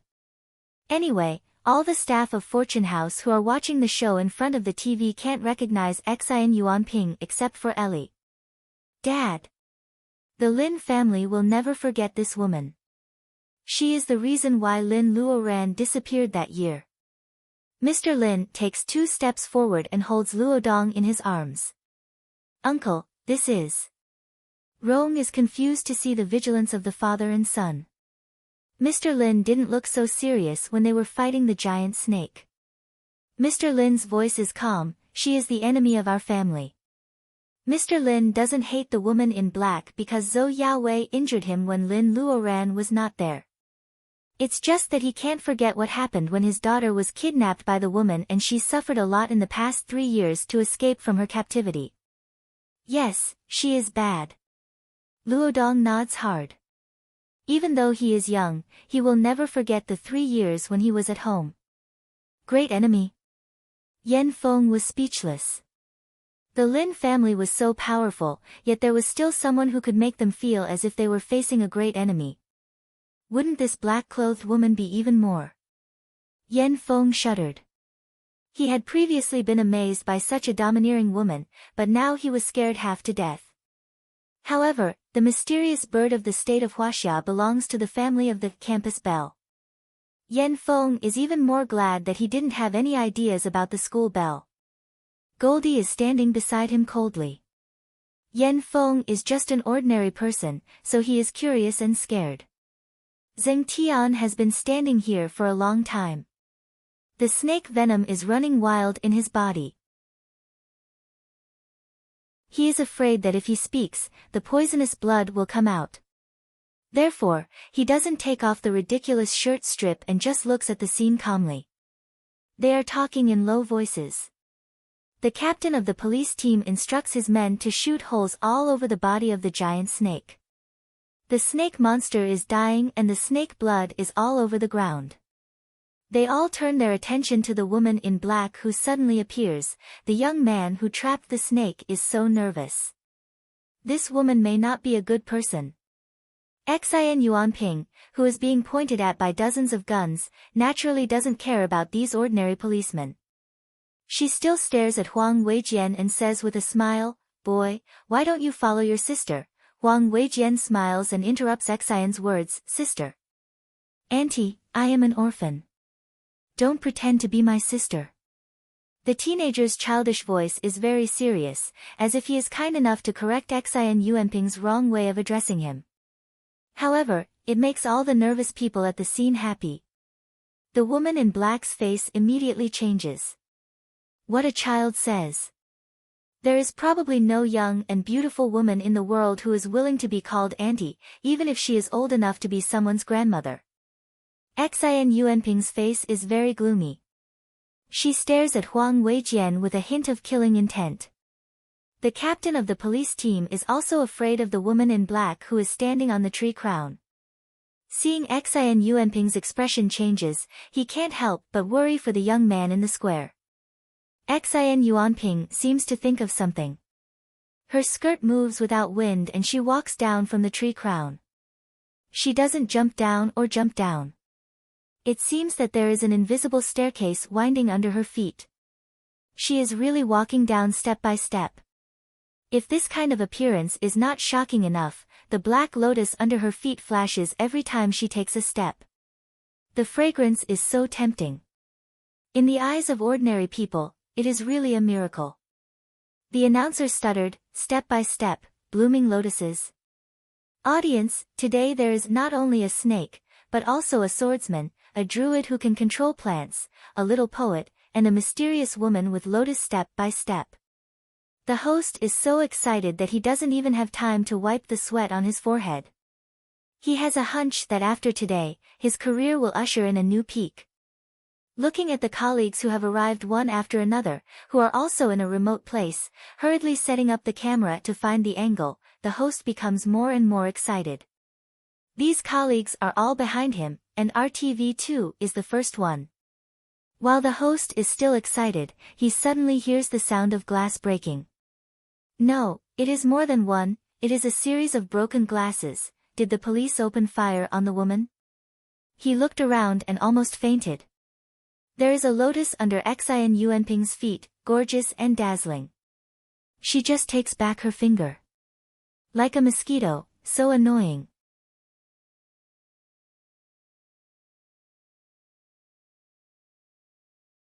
Chapter 222. Many years later, March 11, 2011 in the Gregorian calendar will be called Day of God. The Tianfu Square in our city will become a pilgrimage place for countless young people to seek immortality and become apprentices. It was at this time and place that a mysterious hole was opened in the world of science and technology. More and more supernatural beings that had been hidden in the past surfaced. The declining method of cultivation burst forth with its last dazzling light in the 21st century. Xian Yuanping stares at the sky. The smile in her eyes has disappeared. Huang Weijian's neck is pinched and he has difficulty breathing. Blue veins stand out on his face. Xian loosens her grip on his neck and he gasps for thin air. Bewilderment, anticipation, disbelief, and relief, these different emotions intertwined. Everyone looked up at the blue sky. Under the blue sky, among the looming white clouds, a smooth flying sword is suspended in the air. It is a woman in a green ancient dress, who looks like a fairy. Her voice is beautiful, her body is exquisite, and her eyes are as beautiful as glass. However, people can't see her face clearly and can't remember what she looks like. Lin Luoran does this on purpose. She doesn't care about exposing herself as a cultivator, but she doesn't want the whole state of Huaxia to know what she looks like. Otherwise, she will have to hide in the mountains and swamps. What a coincidence. Xian Yuanping throws Huang Weijian to the ground and claps her hands. She says hello to Lin Luoran in the air casually, as if they are old friends who haven't seen each other for a long time. Of course, they probably can't be friends for the rest of their lives. So much nonsense. Lin Luoran glances at the scene. She is not satisfied with these onlookers. Dad, take them away first, including Luodong. Take them to the Lin family. Lin Luoran says to her father through her spiritual mind. Mr. Lin blinks, indicating that he understands. Lin Luoran and Xian Yuanping are both charming women. They are two different beauties. Lin Luoran walks with lotuses and Xian Yuanping comes on a sword. They have already attracted everyone's attention. Although the cameras of many TV stations are damaged, it doesn't stop these dedicated journalists from taking out their phones to record. It's a pity that they can't do a live broadcast. This is their common thought. Lin Luoran lives up to their expectations. She is still greeting Xian Yuanping. The next moment, several beams of red light fall from the sky like fireworks, turning into a rain of fire. The area covered is extremely wide, and the edge of the square is also affected. Xian Yuanping is confused by such an attack. This is a rain of Reiki, which has no attack power at all. However, it makes ordinary people on the edge of the square run away. It was inevitable for people to be afraid of the unknown. Whether it was the police, the reporters, or the citizens who were brave enough to stay at the edge of the square, they did not know if the sudden rain of fire was an existence similar to snake venom. They all took shelter, and the scene became chaotic. Could these be corrosive liquids? This may be the thought of most of the ordinary people on the scene. Among the dozens of policemen, only a young policeman does not hide. His eyes are shining. He believes that the woman on the sword is not that kind of person. Although they haven't seen each other for 3 or 4 years, Officer Li still recognizes Lin Luodong at a glance. He had just graduated from the police school when he encountered such an incident. Lin Luodong is now completely different from the skinny boy he used to be. However, the small movements between his eyebrows will not change much. Officer Li remembers him at once. Also, it is easy for him to recognize Lin Luoran, who deliberately blurs her face. Officer Li is calm when the crowd is jumping up and down. Back then, when he was young, he and 2 kind-hearted women helped a little boy together. This child seemed to be living a good life now. This memory was rather heartwarming. Officer Li watched as the youth and the people who had just shown off their abilities quietly retreated from the crowd without making a sound. After Lin Luodong and the others successfully leave, the rain of fire also stops falling. Completely different from the corrosive liquids in their imagination, the rain of fire quickly penetrates the skin as soon as it touches people's bodies. There is no pain. It is more like a kind of nutrient solution, which makes people feel full of vitality and refreshes their spirits. Even some old diseases seem to be relieved at this moment. The rain of spirit energy is very effective. Is the woman on the sword really a fairy? Feeling the wonderful changes in the body, even the most determined atheist will be shaken at this moment. Not to mention the giant snake, the golden hawk, the sword master, the boy, and even the woman in black who walks with lotuses on her feet. All of them have paved the way for Lin Luoran's appearance. Standing in the air on the flying sword, it is not a camouflage. Seeing that Lin Luoran is trying to win people's hearts, Xian Yuanping sneers, "You are really generous to use a large-scale rain of Reiki on these ordinary people. Therefore, how can she not hate these talented cultivation geniuses? Ordinary cultivators are struggling on this earth where Reiki is weak, but they dare to waste their talents like this. This world is so unfair. An unfair world needs people to reconstruct the rules." Xian Yuanping's mind moves, and the black lotus that never leaves her hand appears in an instant. Lin Luoran has already held the bright sword. She turns into a sword light and slashes down. In just 3 seconds, they have been fighting. No one is at a disadvantage, and no one is at an advantage. The onlookers are still sighing that the fight is too dull, but Xian Yuanping is already shocked. As the person who once caught Lin Luoran and humiliated her in the blood pool dungeon, Xian Yuanping is more surprised than anyone else about Lin Luoran's progress. She has long known that Lin Luoran has entered the level of laying foundation, but she doesn't know that Lin Luoran has become so powerful. Lin Luoran is undefeated in a head-on fight. Xian Yuanping is afraid of Xian Yuanping's talent, but she hates Lin Luoran even more. "Just you wait for me to avenge my broken arm." Xian Yuanping moves her black lotus and comes to Lin Luoran. Lin Luoran is always on guard against her. The bright sword is always the first move, but Xian Yuanping dodges it. "Lin Luoran, you will need my help soon. Let's wait and see. Trust me, it will be very soon." There is a burst of black smoke, and people in the square all cough. When the smoke dissipates, Xian Yuanping is no longer standing there. Ordinary people don't see how she disappears, but Lin Luoran sees it clearly. The woman in black disappears among the tall buildings in the downtown area in a few leaps. When the black smoke dissipates, only Lin Luoran is left in the square, thinking about what the woman in black said. She stands there quietly.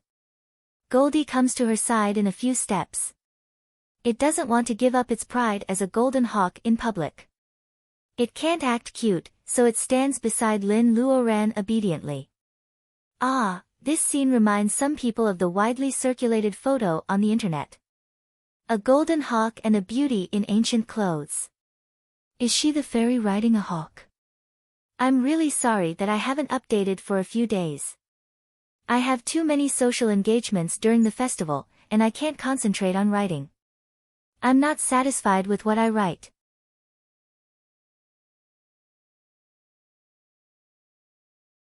Chapter 223.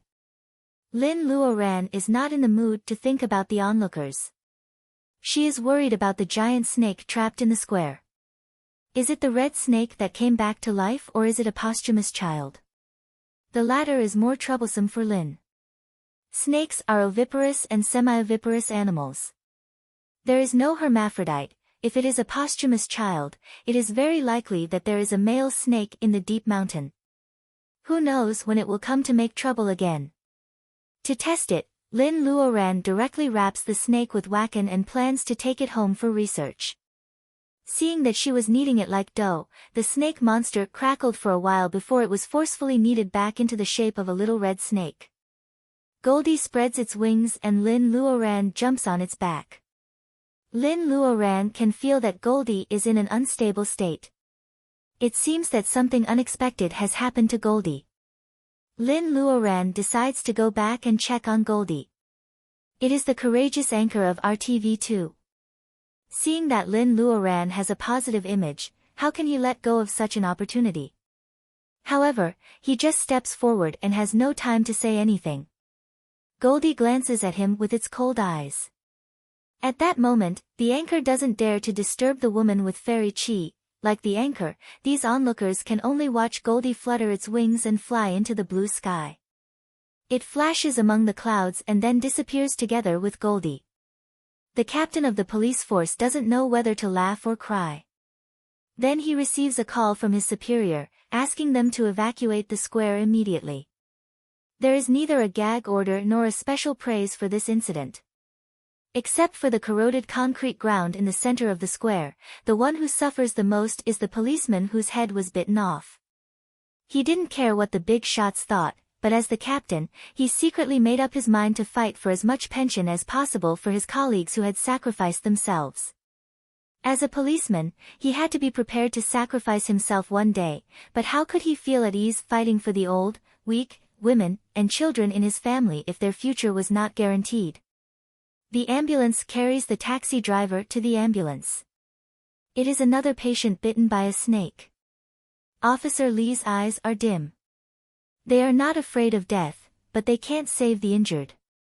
It seems mysterious to outsiders, but in fact, it is just a mini-world that can hide its whereabouts. When Lin Luoran returns home with the snake, the living room of the Lin family is full of people. Mrs. Lin's eyes are red, Mr. Lin is comforting Lin Luoran, and Luodong is serving fruit and making tea. There was Yen Feng, who was the first to recover despite his glib tongue. Of course, there is also Rong Donglin, who has a complicated look, is kind, lovely, honest, and always keeps things to himself. Zheng is the most pitiful one. Seeing Lin Luoran coming in, he hurriedly stands up and greets her, Master. However, he can't hold the black blood in his mouth. When he spits it out, it is as worthless as ink. Mrs. Lin's eyes are all red. Except for Huang Weijian, who is sitting in the corner and trying to hide his existence, no other kid is as uncomfortable as him. Senior. Sister Lin, this, young Master Zheng's situation is the same as my classmate's girlfriend, he was bitten by a snake. In the solemn room, Yen Feng was the one who dared to speak up. Zheng Tian feels that the blood in his body is surging up. He is so flustered that he keeps waving his hands. There is no child Zheng in front of Master Lin. Is she trying to harm him? Seeing how cautious Zheng Tian is, Lin Luoran would laugh out loud if she didn't have the snake in her hand. Don't be so polite. Zheng Tian, try to force the snake's venom out by yourself. I will help you. It should be fine. Compared with Cyan Little Fox, whose body is covered with black blood, Zheng Tian's venom is much less serious. However, according to Yen Feng, the snake has also bitten ordinary people. Others may not know, but Lin Luoran knows very well that the snake is probably here for revenge. Others may be caught in the crossfire. Looking at Yen Feng's eyes, Lin Luoran asks, do you know how many people were bitten? Many. Lin Luodong thinks of many patients with the same symptoms on the floor of the hospital. Many. That's not good. They are not like Zheng Tian, who is half a step into the innate realm of cultivation. Lin Luoran is an ordinary person. Even if she wants to, she doesn't have the reiki to force the venom out. The most urgent thing now is to make an elixir that can detoxify the venom. Lin Luoran picks up the red snake in her hand. As the saying goes, whoever started the trouble should untie it. This little snake has hurt so many people. If she doesn't do something for it, it won't be able to atone for its sins. While taking Zheng Tian to the basement for treatment, Lin Luoran secretly winks at Luodong, as the little master, you should treat your classmate well. Don't leave him out. Mrs. Lin knows that there will be a lot of people at the dinner table tonight. She stops crying and goes to work, leaving the room full of men. Many things have happened today. They probably have a lot to talk about. The major media are arguing again. People in the same industry always look down on each other. The exclusive broadcasting rights of a big star's wedding are sold at a high price, let alone the appearance of an Immortal. Countless viewers in our city and the surrounding counties and cities have witnessed the live broadcast. However, other provincial TV stations don't necessarily admit it. They say that it may be the promotion of a fantasy film. Our city TV station too immediately counterattacks and requests to submit the original video. The technical appraisal shows that those flying masters don't have any auxiliary equipment like wires behind them. Therefore, the whole country is shocked. The news spreads like a virus and the whole world is ignited.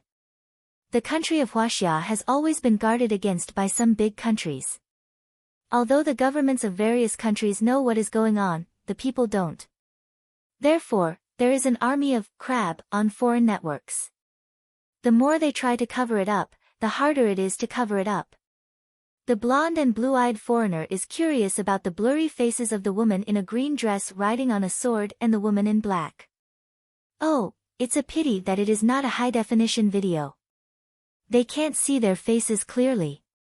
As for the government of Huaxia, surprisingly, it doesn't say anything this time. That's right. The videos on the internet that affect the worldview of atheism are not deleted, and no one publicly admits it. It's more like they acquiesce to these claims. The attitude of the top officials is worth pondering. Some people who know the inside story are thinking about the meaning. However, the patients who have been injured by snakes in the R city have received good news. It is said that the medicine presented by the military branch can save a patient with only 10 milliliters. This credit is given to Lu Sanchun. The young officer is promoted as an exception. Of course, everyone knows that behind him is Commander Qin, who retired due to illness. After 3 years of absence from the political stage of Huaxia, the branch of Qin shows a scene of prosperity again. Some people are happy, while others are sad. Of course, Lin Luoran, a foundation-laying alchemist who hides behind the scenes, smiles with satisfaction after seeing the news report that the medicine can cure the snake venom. +++++++ equals we will start to update at midnight. It's late. Let's watch it tomorrow morning.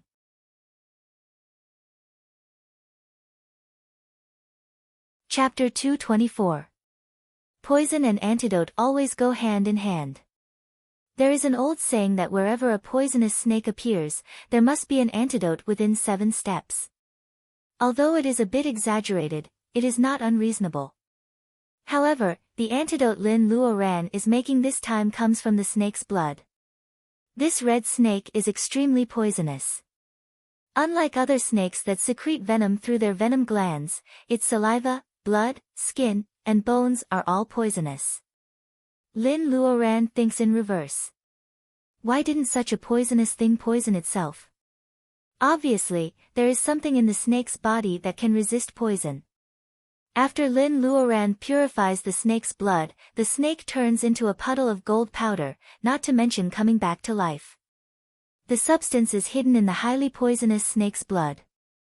Lin Luoran takes out the preserved snake venom to do an experiment. She finds that it has an amazing detoxifying effect. Lin Luoran takes out half of the gold powder and mixes it with the water in her space. The special antidote becomes a magical, special antidote. The incident of the red snake being injured is finally solved.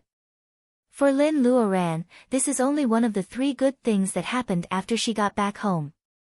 Secondly, she looked at Goldie above the bamboo house. The latter was wrapped in a big golden cocoon and looked very peaceful. Under certain circumstances, some power in Goldie's body is stimulated. No matter how shameless Goldie is, it still wants to eat the gallbladder of the little red snake. Goldie rolls on the ground in pain. Lin Luoran is startled at that time.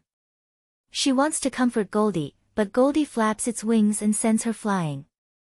While the Lins are worried, Goldie rolls on the ground for a long time. He pulls off many sharp feathers and sticks them on his body, forming a big golden cocoon. Lin Luoran feels that Goldie calms down. Maybe Goldie is growing up and is molting. Thirdly, what makes Lin Luoran the happiest is that Rong has finished translating the Shui script on the bamboo sheets and handed it to her.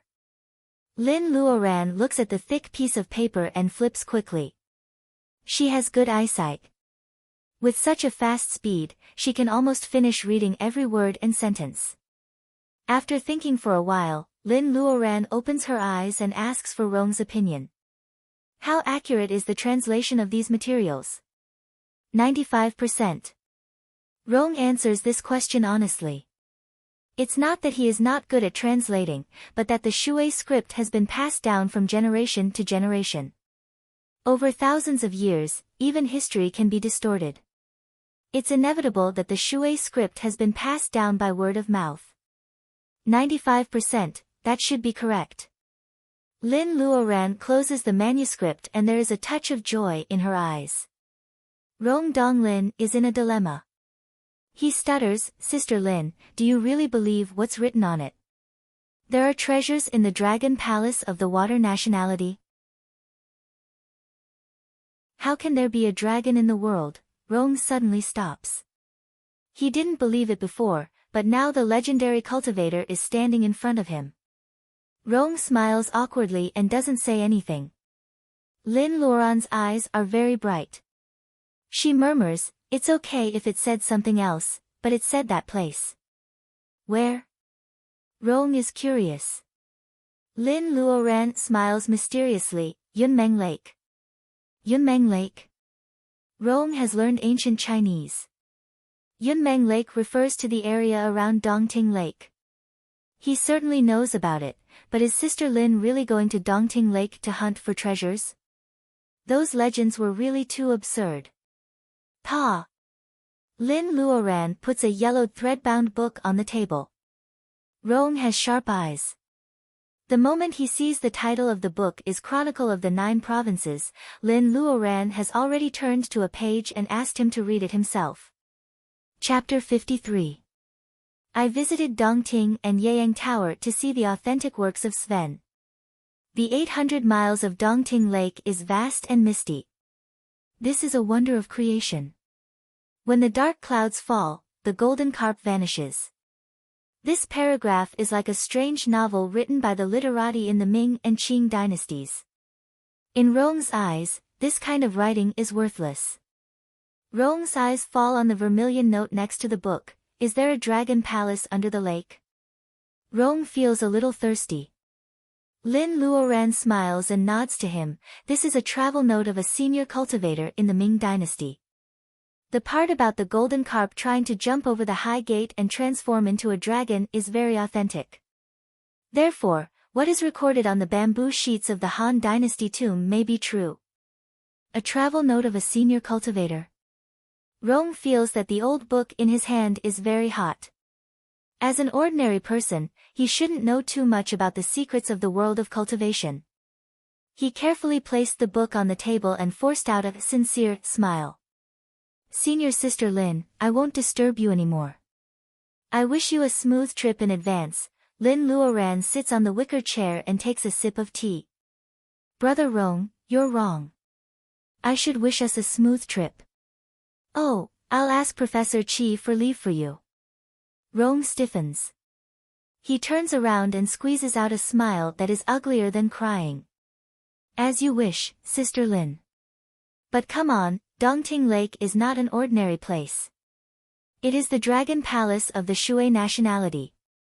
If ordinary people are lucky enough to go there, their lives will be shortened. Rong is really worried about this. Master, do you mean that Lin Luoran is also going to the Dongting Lake? Ellie frowns in front of her desk. Xian Yuanping has promised to teach Lin the way of cultivation, but she hasn't done anything yet. Ellie has seen the video taken by her phone. Although it is just a short fight, Ellie's intuition tells her that Lin Luoran is not defeated by Xian Yuanping. This is really bad news for Ellie, who is determined to trample on Lin Luoran. Xian Yuanping is sitting on the sofa comfortably. Holding the small stamp, she nods and says, she is looking for the soul wood all over the world. I happen to know that there may be some in the Dragon Palace. But this time, she is not the only one going. You are going too. She is going too. Ellie doesn't know what Xian Yuanping is thinking. Before she started cultivation, she didn't want to meet Lin Luoran at all. Lin Luoran has all the advantages of appearance, talent and cultivation. As an ordinary person, Ellie feels that she has no confidence. In fact, Ellie thinks too much. Lin Luoran has already forgotten about Ellie. How can she still make things difficult for Ellie? The so-called difference between cloud and mud means that you are standing in the same place without making any progress. At that time, your enemy will not be at the same level as you. Those grudges that you once cared about are just a past that didn't go well. Looking at Ellie's unwilling face, Xian Yuanping throws out her trump card, don't worry. This time, she will definitely ask us for help in Dongting. You can not only vent your anger, but also I will teach you the way of cultivation as long as you come back safely. Vent her anger and the way of cultivation. These two keywords make Ellie's eyes light up. When Ellie is about to say something, there is a rhythmic knock on the heavy wooden door of the office. Come in. Seeing that an outsider is coming in, Ellie quickly regains her dignity as a chairman. The door is gently pushed open. Li Anping comes in with a pile of documents in his arms. Chairman, this is last year's report. I have sorted it out. Although Li Anping's fat appearance is nothing like his handsome appearance a few years ago, most women don't like ex-boyfriends hanging around in front of them all day long. Ellie has no feelings for him at all. Although she calls him back to work in Fortune House as Xian Yuanping asked, she just humiliates him without any expression. She doesn't want him to have any practical experience. For example, the report that Li Anping brings in at this moment has been properly kept by Ellie. Asking Li Anping to sort it out is just to make fun of him. Assistantly, I remember that I asked you to sort out the report of the year before last year. What you brought is last year's report. Please reorganize it. Li Anping can't hide the anger in his eyes. After struggling for a while, he agrees. Allie waved her hand and asked him to go out. There was a faint smile on her lips. Li Anping holds the documents in his arms. Xian Yuanping suddenly says, assistantly, do you have time to deliver a letter for me? Although it is a question, her tone is unquestionable. Li Anping can even endure Ellie's humiliation. Knowing that Xian Yuanping is the most popular person in the company, how can he refuse? He takes the envelope. There is only an address on the white title page, without the name of the recipient. Li Anping goes out with doubts. Xian Yuanping puts away the stamp and smiles playfully. This man is good at enduring. The anger in his eyes can fool Ellie, but not her. He is not angry, but he pretends to be angry. It is so interesting. Seeing that Ellie seems to be puzzled by Li Anping's action, Xian changes the topic, I'm afraid you have to be nicer to him. What? Ellie is a little confused. I mean, you have to be nicer to Li Anping. We will spend a lot of time together on this trip to Dongting Lake. If you two are like this all the time, we can forget about business. What? Li Anping is also going to Dongting Lake. Are you kidding me? Ellie can't believe it. She wants to express her dissatisfaction and disagreement. However, seeing Xian Yuanping's enigmatic smile, Ellie can't say anything. Senior Xian is not a subordinate of Fortune House. She won't listen to me. Realizing this, Ellie's face darkens. You're tuning in to the Blissful Bookshelf YouTube channel. We're so grateful for your support, and don't forget to subscribe to join us on this incredible journey through captivating stories. Your generosity through donations truly makes a world of difference, as it's the primary source of revenue that allows me to expand and enhance this channel for you. Thank you from the bottom of my heart for being a part of this adventure.